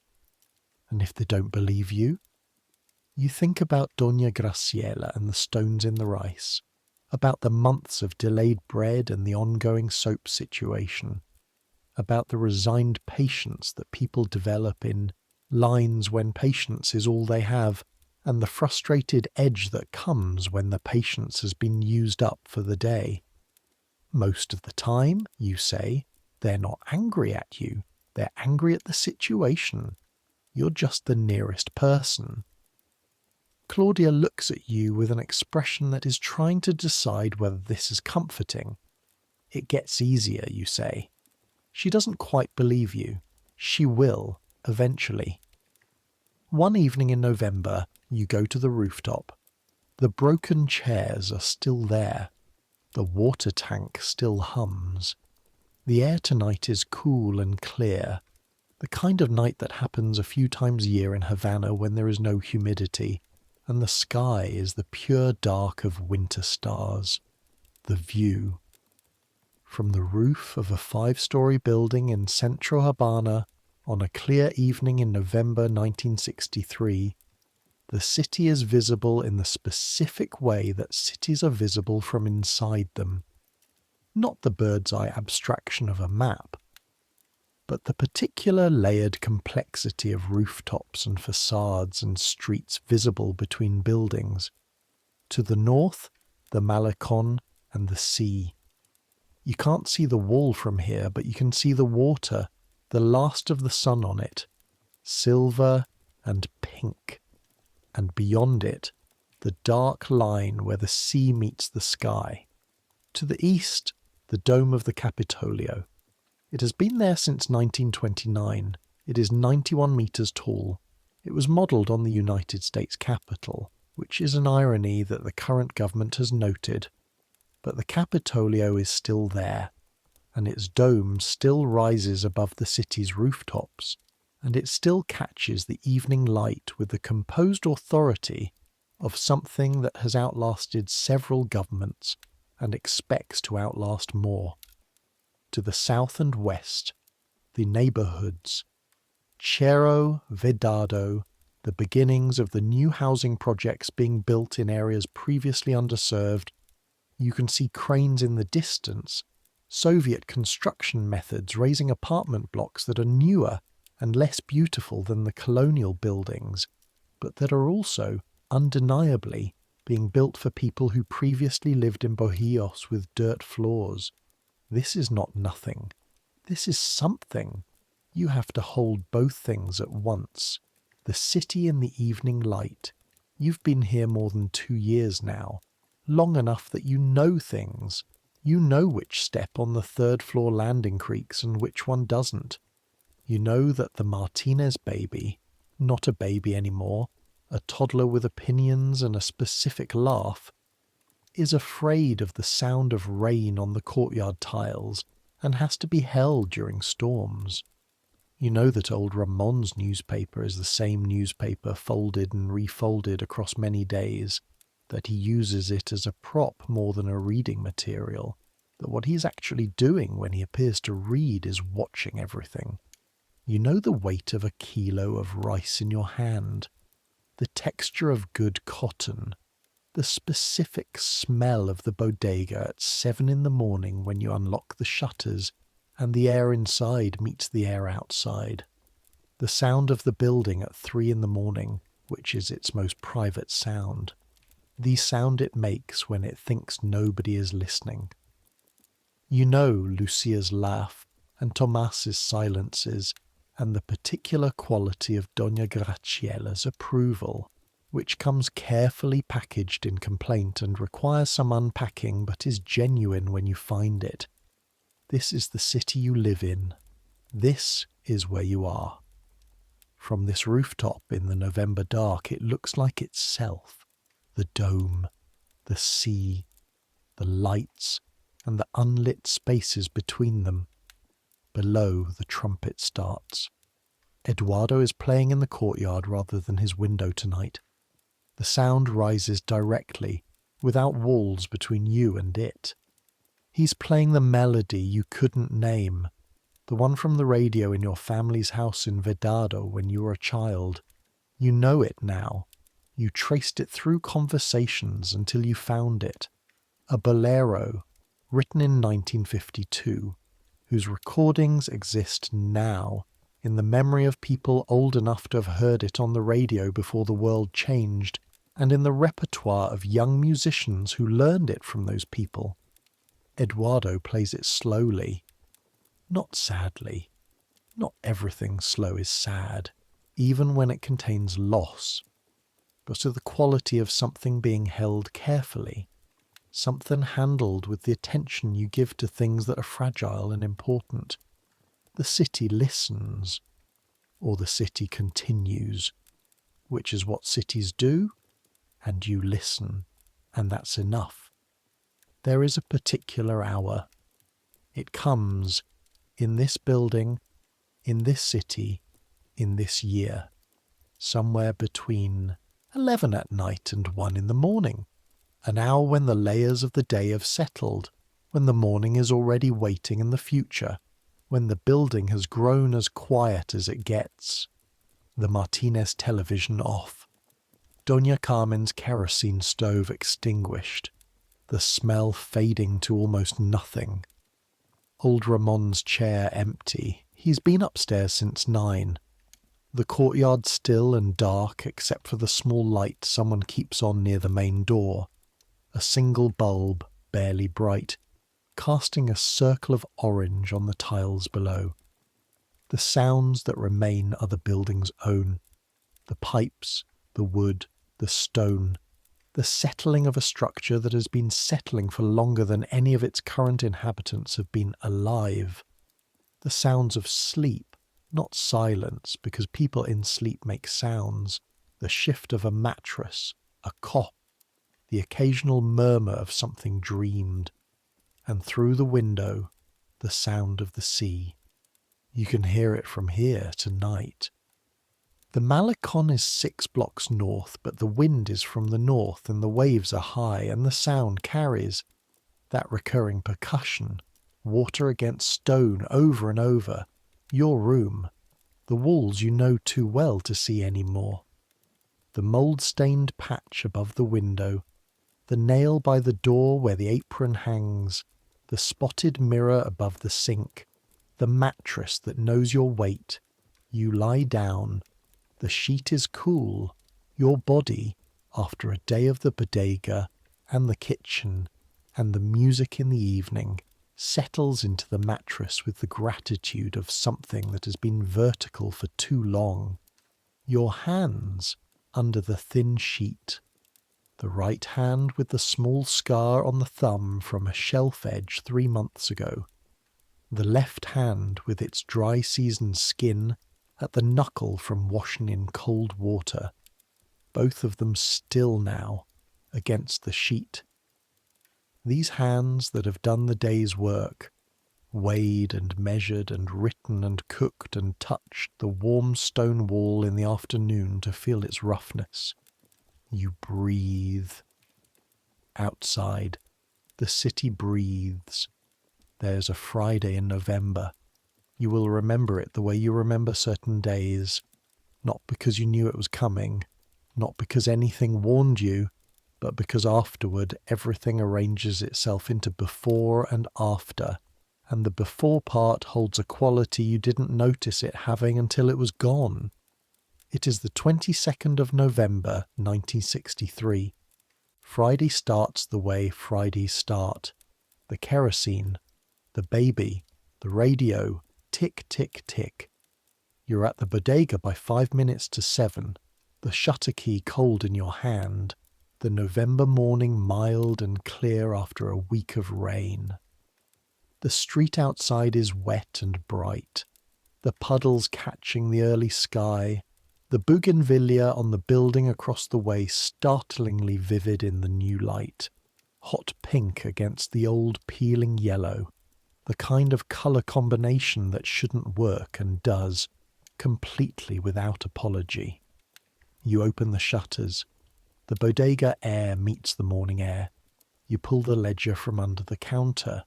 The day begins. The morning proceeds normally. Doña Graciela at 7:15. The coffee is there today. It came Thursday, which means you have good news to deliver. The small pleasure of telling someone yes instead of no. She receives it with her characteristic restraint, which is to say she says nothing, and tucks the small paper parcel into her bag with the deliberateness of someone handling something important. At 9, 2 women together, neighbours from the building on the corner, who always come together and always argue in a low, continuous way that is clearly just how they communicate, not actual disagreement. Today they want to know about the cooking oil. Next week, you tell them. They said next week last week. I know. I'll ask the commissionado. By 11, the morning rush has settled into the midday drift. Claudia arrives for her afternoon shift at noon, still slightly overwhelmed by everything, still nodding too quickly when you explain things. She's getting better. She's learning the scale. You eat at the window. Rice, beans, the last of the plantains. The courtyard below is quiet. Old Ramon in his chair, the newspaper in his lap. At 1:15 you go to the communal kitchen to wash your plate. In the kitchen the radio is on. Doña Carmen is making something, and has the radio at medium volume, the midday news broadcast, the clock ticking underneath. And then the voice changes. Not the ticking, the voice. The announcer's voice goes to a register that radio voices only go to at certain moments. A compression, a weight, the voice of someone who is reading words and simultaneously registering what the words mean. Reportamos desde Washington que el presidente de los Estados Unidos, John Fitzgerald Kennedy, ha sido asesinado en Dallas, Texas. Doña Carmen turns from the stove. You're standing in the kitchen doorway with a wet plate in your hand. Both of you look at the radio for a moment without saying anything. Then Carmen crosses herself, which is a reflex she still has from before, a habit she maintains quietly and without announcement. You keep listening. The plate is still in your hand. You become aware of it, its weight, its wetness against your palm, the ceramic, slightly warm from the rinse water, because your body has stopped doing the things it was about to do and has suspended everything in order to hear. The American president, shot in a car in Dallas, dead in a hospital. The time is approximately 1 o'clock in the afternoon. The voice keeps reading. By 2 o'clock, the whole building knows. This is what the solar does with information. It distributes it completely and immediately through a network that requires no infrastructure and no organization. Just walls thin enough to hear through and people who talk to each other. You watch it happen from the bodega counter. People come in for things they don't need or half need, or the need is secondary to the need to be somewhere where other people are also absorbing this thing. Rodolfo comes at 2:15. He looks different. Not alarmed exactly, but with his thoughts showing in a way they usually don't. He buys nothing. He puts his hands flat on the counter for a moment. "You've heard?" he says. "Yes." He stays for a moment, looks at the wall behind you, through it, at something else. "Strange day," he says. This is, from Rodolfo Acosta, a significant admission. He's not a man who typically admits to strangeness. "Yes," you say. He goes back upstairs.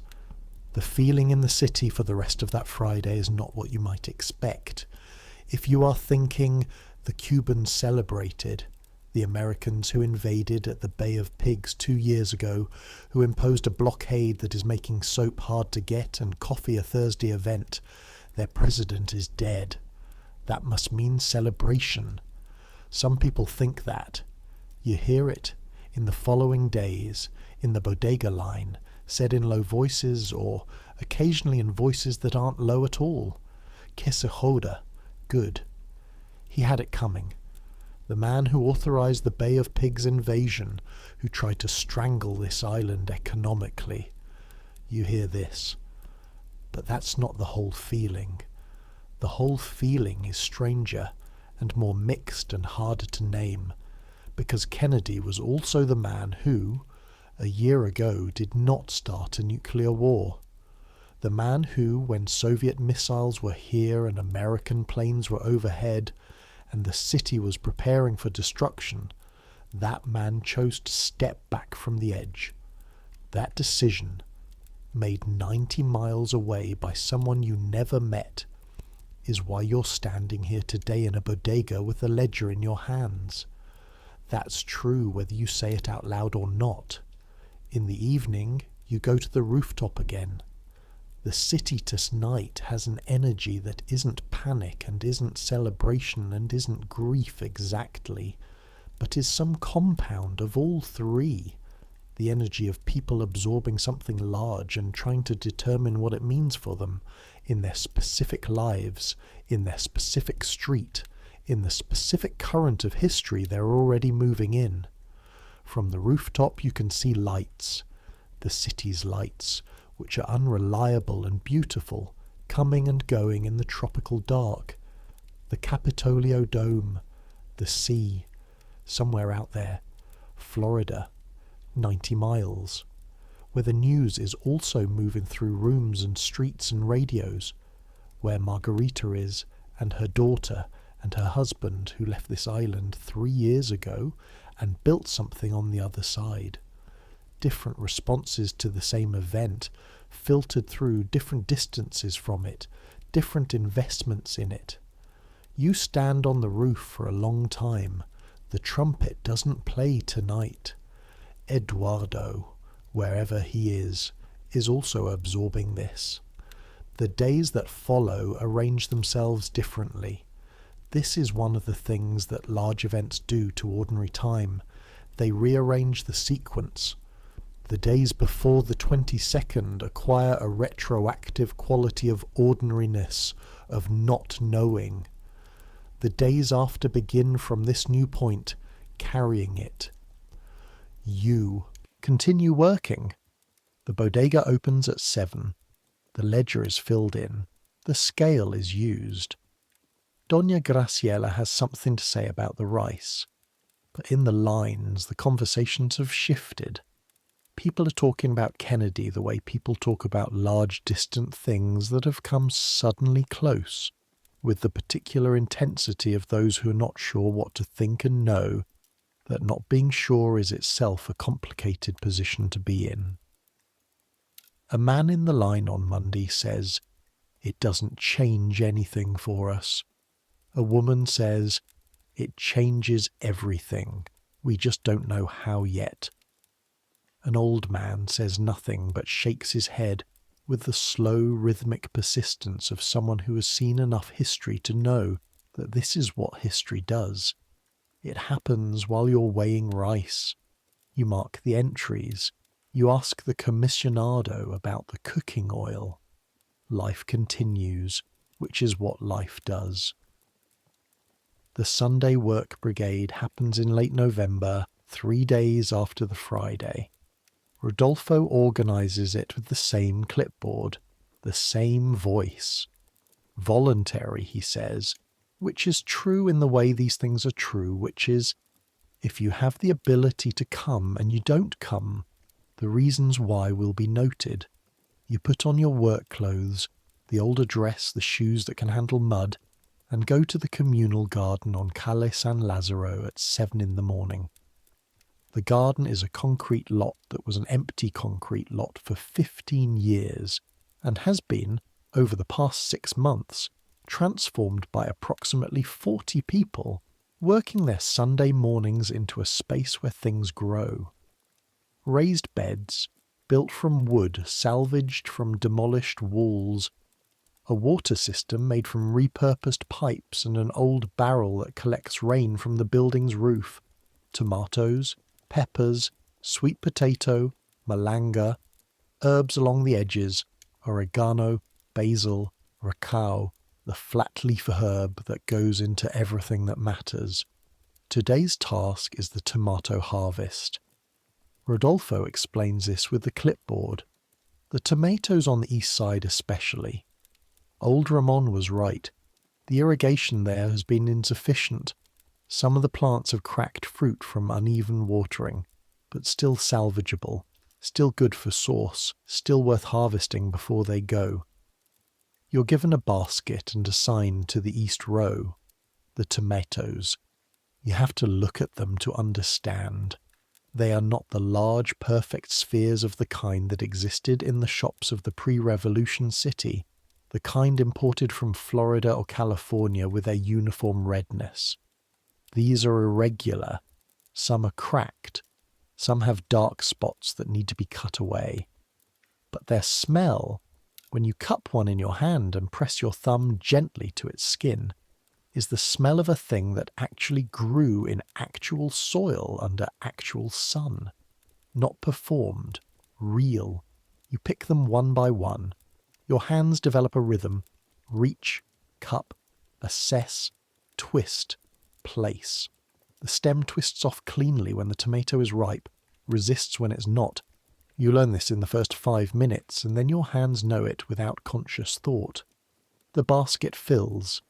The skins of the tomatoes are warm from the morning sun that has been on them since early, slightly dusty, with the hair-thin stem still attached. Your back, after an hour, is telling you things. This is work that the body registers differently from the bodega work. The bodega work is upright, stationary, repetitive in the hands. This is bent over, mobile, varied, and after an hour your lower back has a specific opinion about the angle you've been maintaining. You straighten up, stretch. Beside you, Thomas is working the same row in the opposite direction, reaching past a plant and pulling back with the same rhythm you've developed. He looks at ease. He looks like someone who's done agricultural work before, which he has. He grew up in Pinar del Rio, in the tobacco country west of the city, where people grow things the way people in the city navigate crowds as a natural skill. There's a way to bend that doesn't kill your back, he says without looking up. Show me later. You lean from the hips, not the spine. I know, you say, which is not entirely true. He demonstrates anyway, briefly, and you adjust, and he was right, which is the kind of thing you file away as a fact about the world. By 9 o'clock the east row is done. By 11, most of the garden has been worked through. The baskets are full. The tomatoes, irregular, warm, real, are sorted on a table at the edge of the lot. The ones for distribution today, the ones that need another day, the ones for sauce. Rodolfo counts them with the clipboard. He announces the total with a satisfaction that isn't performed. He genuinely cares about this garden, you've come to understand, more than he cares about most things he organises. 43 kilos, he says, and the people around the table make the sounds that people make at something genuine. The tomatoes will be distributed by household on the block, plus a portion to the local school's kitchen. You'll get some. Everyone will get some. You wipe your hands on your work pants. The juice from the tomatoes has dried slightly on your fingers, sticky, with the faint tartness of unripe ones mixed with ripe ones. The sun is high now. The garden smells of tomato plant. That particular vegetative green smell that is the smell of growing things, as opposed to grown things, a live smell, not yet food smell. Old Ramon, who came and sat in a chair at the edge of the lot and did not do physical work but was present, which counts, is eating a tomato he picked off the surplus pile. He's eating it like an apple, juice running down his chin. The expression on his face is the expression of someone eating something real. Good, he says to no one in particular. Good, Tomas agrees. December comes in with the dry heat that precedes the Christmas coolness, a last assertion of summer before winter settles in with its comparative mildness. December in this city, in this era, is complicated in the way that things are complicated when a framework that organised a whole calendar is being renegotiated.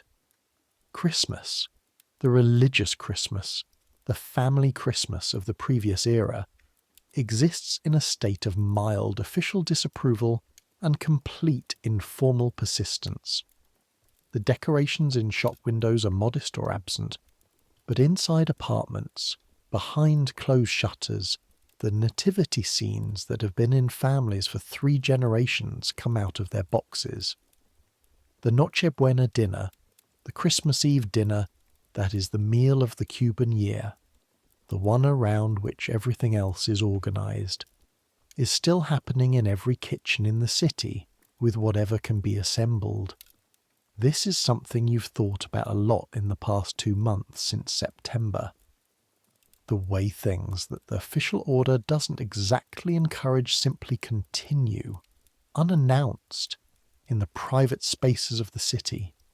The music at Hector's, the cloth from Marta, the tomato from old Ramon's garden that he ate like an apple, the bolero that Eduardo plays on nights when nobody has asked him to.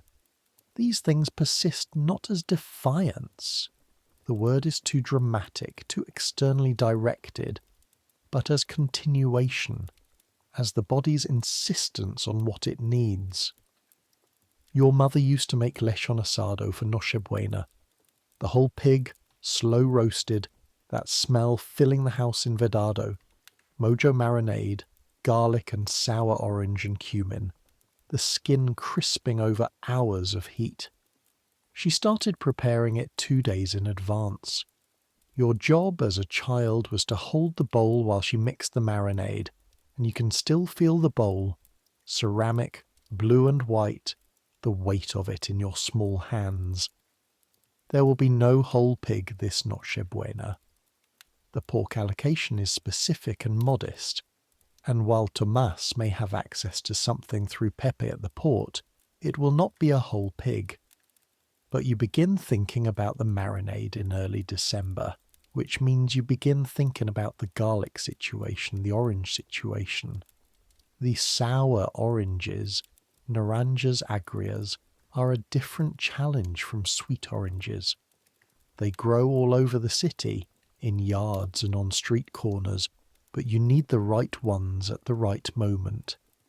You mentioned this to Claudia one morning while showing her how to enter a complex household's allocation.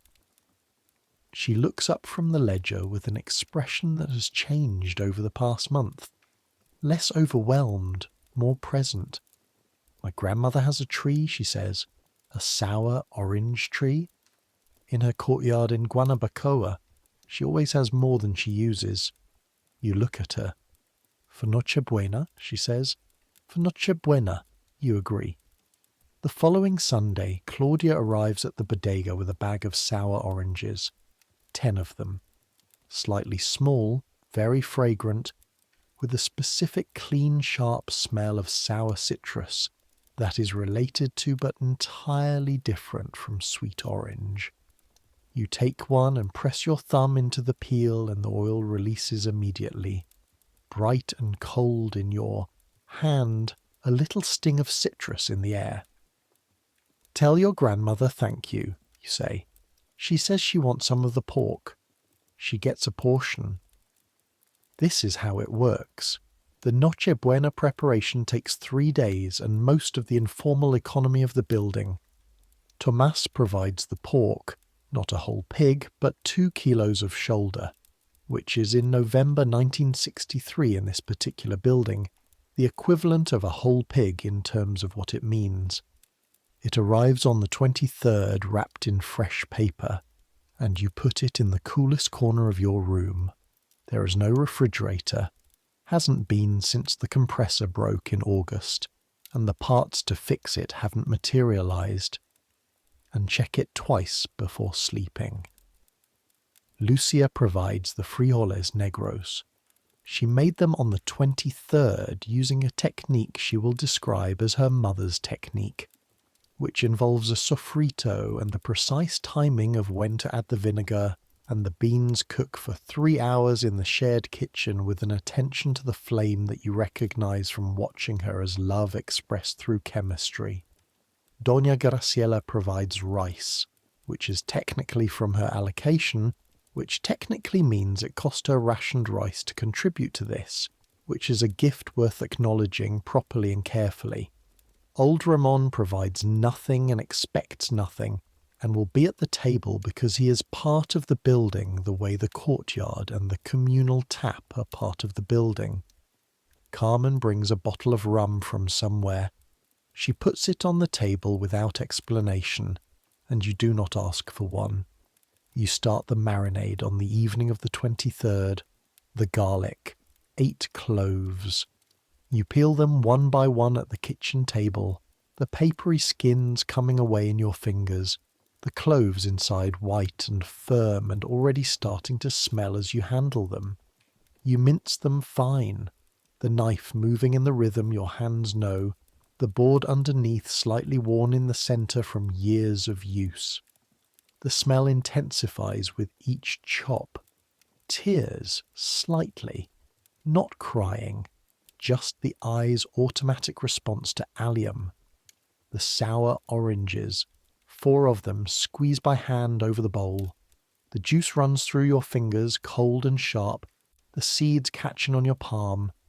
You add the cumin, smelling it first, holding the small jar to your nose the way your mother always held it, identifying the quality of it by smell before it goes into the food.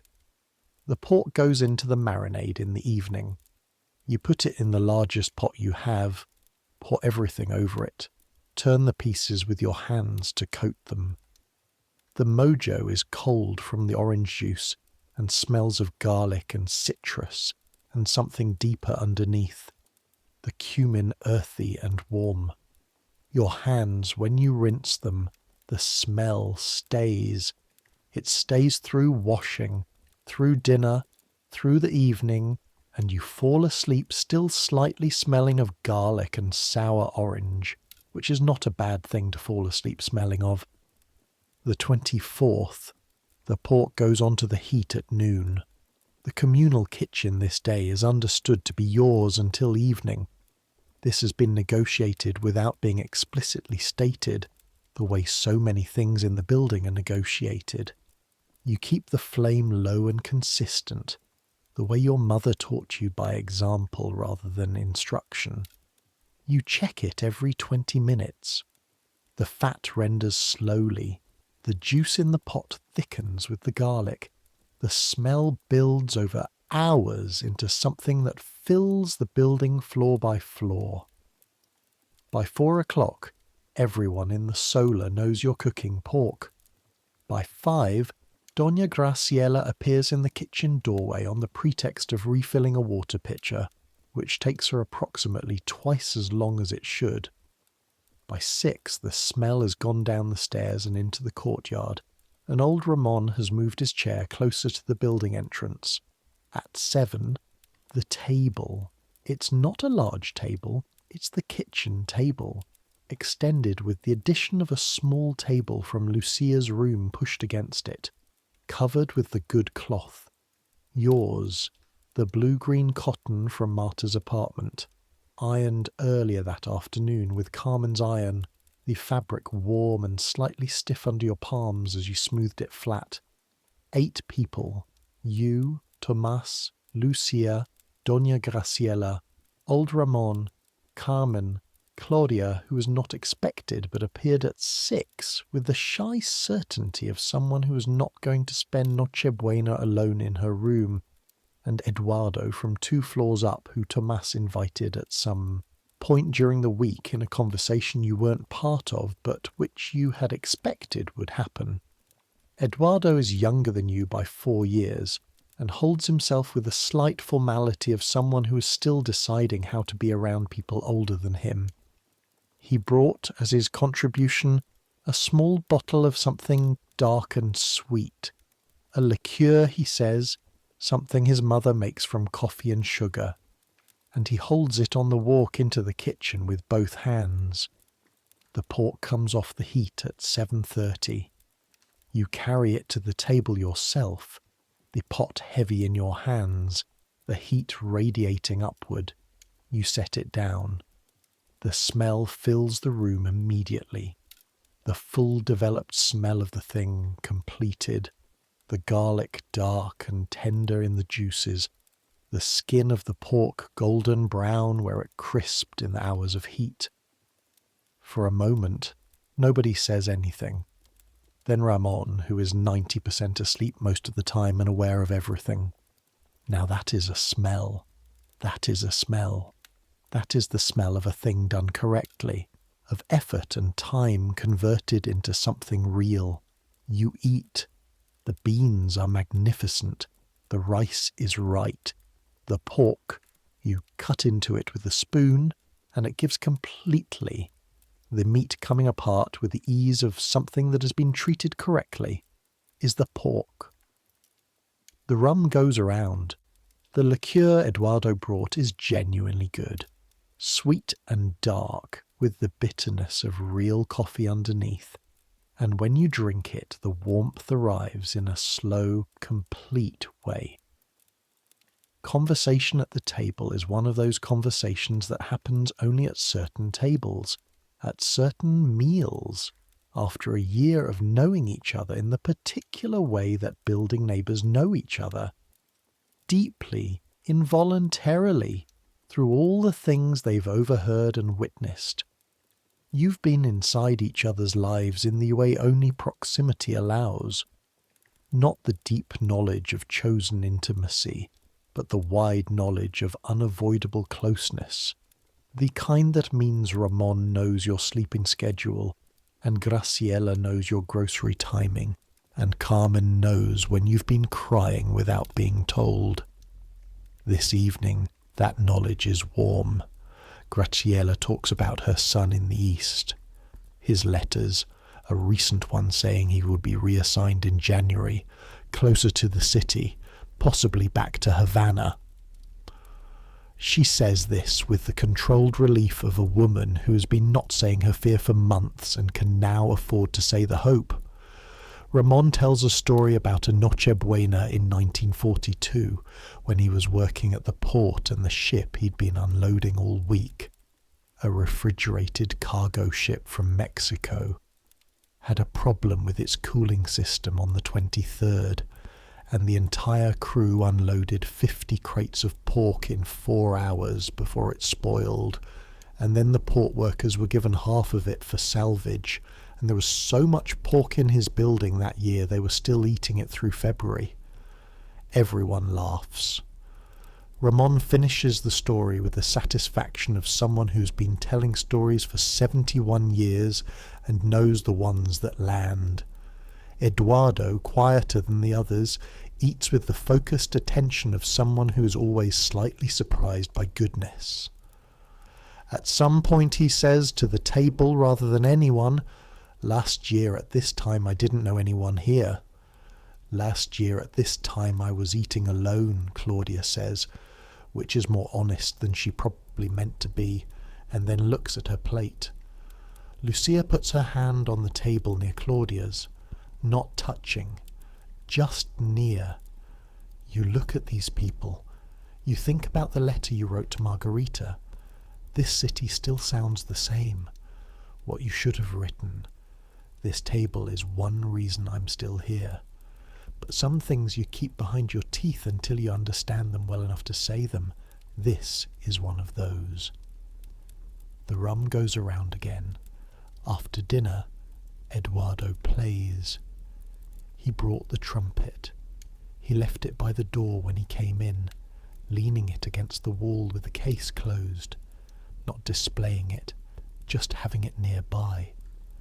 After the meal, when the plates are cleared and the coffee is on, real coffee, Thursday's allocation, which you have been saving, he gets up without being asked and picks up the case.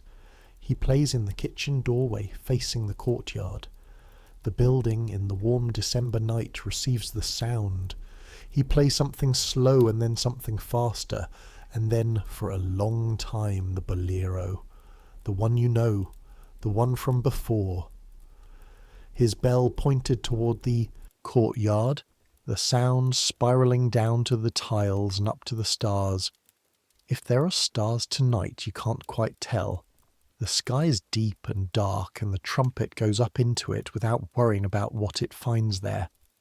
Ramon, in his chair by the table, has his eyes closed. Carmen, washing dishes by the window, has stopped washing. You stand at the doorway listening, and the sound is both the sound itself and the accumulated sound of all the evenings you've heard it rising through the building, not separate from those evenings. The same music, the same instrument, one more time.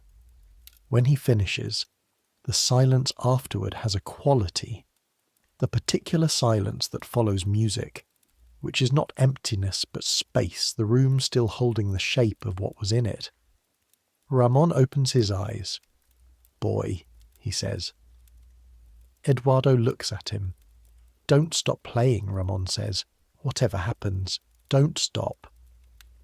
Eduardo holds the trumpet in his hands, looking at it the way he looks at it from the window, the way he held it up toward the sky that night on the step. "I won't," he says. He means it. The year ends, not dramatically, not with ceremony. The days of late December move with the slightly quickened pace of a period that knows its closing, a pace you feel in the bodega lines and in the courtyard conversations, and in the general quality of attention the city pays to itself. New Year's Eve in Havana has its own tradition, older than the Revolution. The 12 grapes at midnight, one for each stroke of the clock, each grape a wish for the coming year. This tradition is also not prohibited and not promoted, and simply continues in 11 families in your building and in 100,000 apartments across the city. You have your 12 grapes. They're from the market, small and slightly tart. You line them up on the table in your room at 11:30 and wait. Downstairs, the Martinez family has friends over. The television is louder than usual. Carmen has her radio at a volume that suggests she has decided the radio is her company for the evening. From outside, the city building toward midnight in the way cities do, the collective awareness of a turning point, the sounds accumulating and mixing, music from several directions at once, voices, somewhere a car horn, the sea steady behind everything. At midnight the building erupts, not all at once, in waves, the Martinez television and the people with it, the thud of feet above you, the family whose name you still don't know, the ones on the 4th floor who are always slightly mysterious, Carmen's radio playing the midnight broadcast. From the courtyard, Ramon's voice, thin but clear, saying something to someone. You eat your grapes. 1. For the people at this table in December. 2. For Margarita and her daughter across the water. 3. For your parents in Vedado, your father's hands on fabric. 4. For Claudia learning the scale. 5. For Eduardo's trumpet not stopping. 6. For Tomas and Pepe and the informal economy of people who take care of each other. 7. For the sour orange tree in Guanabacoa. 8. For the Malecon. 9. For the music in the park in July. 10.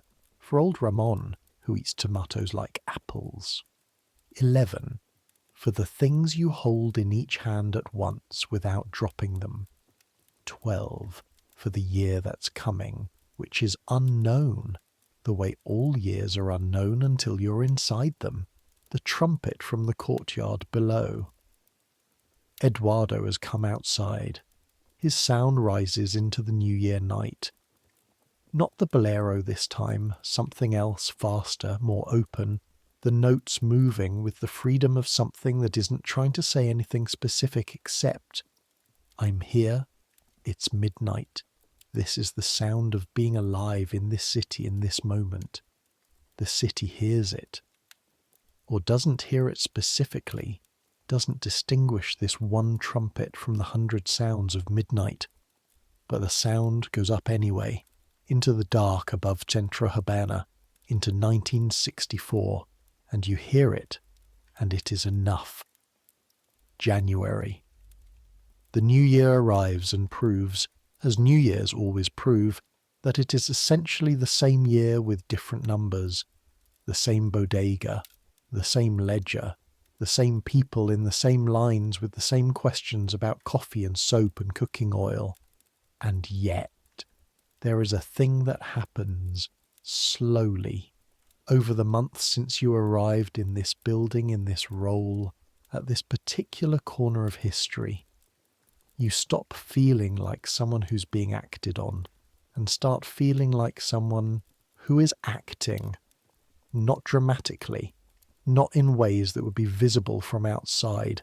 Just the internal adjustment from this is happening to, me too, I am doing this. You know the scale, you know the ledger, you know which families have children with medical exemptions for extra milk allocation, and which families are gaming their numbers and which families are genuinely struggling and need the occasional flexibility in how you read the rules. And you know the difference between these cases because you've been paying attention for 2 years, and attention is what knowledge is made of. You know Doña Graciela's son came back from the East in January, and that he is 22 years old and is fine, and that she told you this at the counter on his 3rd day back in a sentence so compressed it barely contained all its own relief. My son is home. You know that Claudia has stopped looking overwhelmed and has started looking the way you probably look. Present, aware, slightly watchful. She figured out the scale. She figured out the soft way to deliver the no answer to the people who are angry at the situation rather than at you. She is learning, which means you taught her something. You know that Alberto Vera, the man with the pressed shirt who asked about the shelves, stopped coming. You never learned what happened to him. You still think about him occasionally at odd moments, the way you think about the sentences you didn't finish, the things that remained in the air. You know that Rodolfo, who you are afraid of in the way you're afraid of something whose power over you is incompletely understood, is also a man who was a young man once, who came to this city with something he believed in, who built something in the years since that he is still tending. That this makes him no less complicated, but it makes him more comprehensible, which is different. February again, a morning with a thin early light, the kerosene, the radio, you sit up, metal bed frame, the note, the floor, cold tiles, the February chill that you've learned is the closest this city comes to winter, the specific mild cold that requires only a light jacket and is somehow, after the heat, deeply pleasant. You dress. The dress, not the faded one, the one you made from Marta's fabric, the blue-green cotton that is the right shade and the right weight, that you cut and sewed on the kitchen table in November over 4 evenings, asking Carmen about the collar because Carmen sews better than you do and taught you the trick with the facing. The seam at the left shoulder is slightly uneven, visible only to you. The rest of it is right. You look in the mirror, the spotted mirror above the sink, your face, which knows what it's doing. 24 years old now, 1 year further into this. You go downstairs, the bodega key cold in your hand. The shutters open. The morning air meets the bodega air. The ledger on the counter, open to today's date, February 1964. You run your hand across the page. The paper is slightly rough under your fingers. The texture of a ledger that has been used every day for 2 years, that has absorbed the humidity of this building and the weight of all the transactions made inside it, the entries and the corrections and the occasional spill from someone's water glass. You know this ledger. You know it the way you know the building sounds. It's not yours, and it's not yours, and it contains, in the dry official language of allocations and household numbers, 2 years of people's lives. What they needed, what they had, what the gap between those two things looked like week by week. The first customer will be here in 3 minutes. You know this without looking at the clock, because you know the sound of Doña Graciela coming down the stairs. 3 flights, each step slightly different, her specific way of placing her weight, and she's currently on the 2nd floor. You straighten the scale, you open the bag of rice and let the scooper rest in it. You wait. There is a version of this life that you think about sometimes, not obsessively, not with the specific weight of wanting it to be different, but with the considering quality of someone who has found, slowly, that the version they're in is livable, more than livable. That version is the one before, the family shop in Vedado, the fabric, your father's hands, the bell above the door, the life that was being prepared for you by the specific combination of your families, history and the city's previous configuration, the comfortable version, the known version. It was taken, not entirely, but reconfigured, reorganized, and the thing that the reorganization gave you, which is not compensation for what it cost, not a trade, not a balance, but a separate thing, alongside the cost, the solar, the building on Calle Aguila, 11 families and their sounds, the Martinez baby who is now a toddler, Ramon in his chair, the music on Sunday evenings from the next building, Lucia's hand near Claudia's on the table, the knowledge of a year, the bodega in summer, your hands dark from the heat, the malecon in November, the spray cold on your face, the Noche Buena table with the blue-green cloth and the smell of pork that filled the building floor by floor, the trumpet going up into the New Year night. Both things exist, the loss and this, the before and the after. You hold them in each hand and walk with both of them, which is not comfortable and is not resolution, and is just what it is to be inside your particular history, in this particular year, in this city. This is Havana. This is what the revolution changed and what it couldn't change. This is the thing that Margarita across the water might mean when she writes about something missing that she can't name.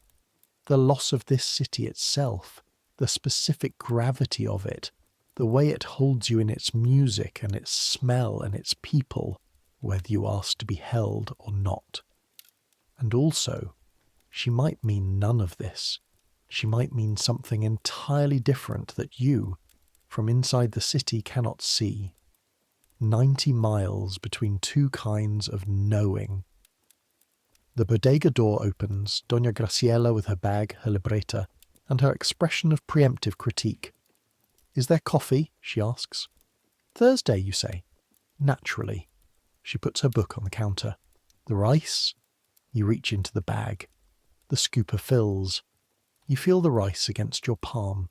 Fine, slightly cool, a few husks at the surface. You check. No stones. You weigh it. This is how the days go. The same as this one. The same as the one before. The same as all the days stretching out ahead in the year that has just started. In the city that doesn't stop. In the building that breathes and settles and holds in its walls 43 people doing the ordinary, extraordinary thing of continuing. The kerosene at 5:30, the baby at 5:45, the radio at 6, ticking through the dawn. Tick, tick, tick.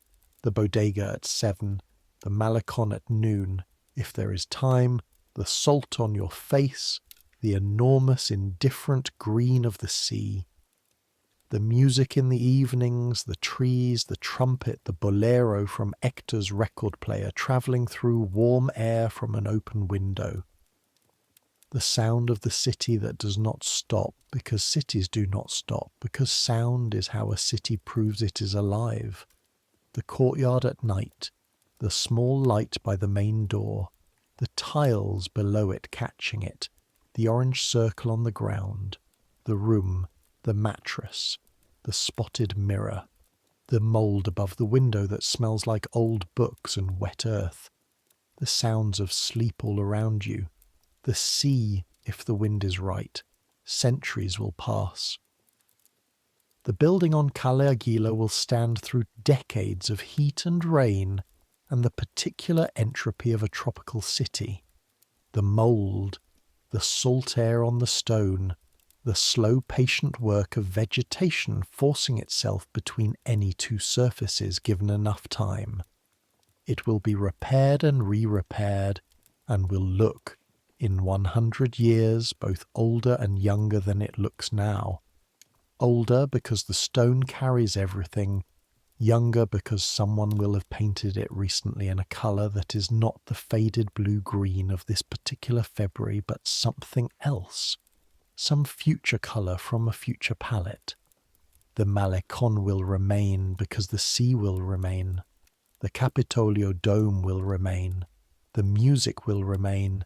Not this music, not Eduardo's trumpet specifically, but music in this city, coming from windows and courtyards, because this is a city that has never been able to stop making music and shows no signs of starting. The people who lived in the solar on Calle Aguila in 1963 will become ancestors. Their children will carry something of them, a way of holding a bowl, a recipe for lechon, the knowledge of which step on the third-floor landing creaks, without always knowing where it came from. This is how things persist. Not in the ledger, not in the official record, but in the body's memory, passed from hand to hand like a bowl of mojo marinade in a kitchen that smells of garlic and sour orange. Old Ramon, who ate tomatoes like apples. Eduardo, who played the trumpet up into the New Year dark. Claudia from Guanabacoa, who learned the scale. A woman named Elena Fuentes, who ran a bodega and held two things at once in her hands and didn't drop them. History is also this. Not only the speeches and the statistics and the names that get written in the history books. Also, the 62 grams of rice weighed on a Tuesday. The sour orange tree in a grandmother's courtyard. The sound of a building at night. The company of people who know which step creaks. Some things don't change. The human need for company. The human need for music. The human need, at the end of a long day, to put everything down and let the dark come. That doesn't change. Let it come now. Let the day come off of you the way heat comes off stone in the evening. Slowly, gradually, until you can touch the surface again. Let the bodega close. Let the ledger close. Let the shutters go up. Let the malecon be there without you today. It'll be there tomorrow. The sea doesn't require your attention to continue. Let the sounds of the building settle around you. The television below, the pipe in the wall, the step on the third floor that creaks. You know this building. You know its sounds the way you know your own breathing, the way you know which weight is yours on which floorboard. You've been absorbed by this place, and this place has been absorbed by you. And that is what it means to live somewhere rather than merely inhabit it. Let the trumpet finish for tonight. It will play again. It always plays again. Eduardo will pick up the instrument tomorrow and find the melody and send it up through the building and into the sky. You don't need to hear it now. You've heard it. It's in you. It goes where you go. The sheet is cool, your hands at rest, the hands that have done the day's work, the weighing and the measuring and the marking and the cooking and the carrying, the right hand with its small scar, the left with its dry season skin, both of them still now. The city outside continues. It always continues. The radio ticking through the night, the watermen on the river of streets, the lovers on the Malecon with the spray on their faces, the music from open windows and more music and more. Because this city cannot stop, it is constitutionally unable to stop. It was built on a foundation of music the way other cities were built on stone. But you don't need to hear all of it right now. You've heard enough today. You've heard the morning and the noon and the evening. You've heard the building breathe. That's enough. That's more than enough.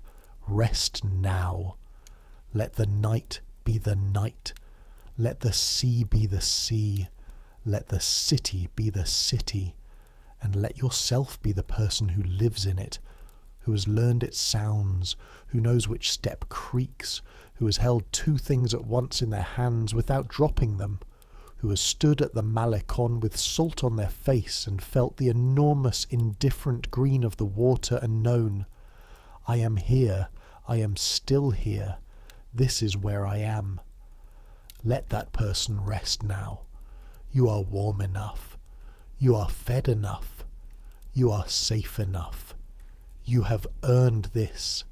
Take it. Good night.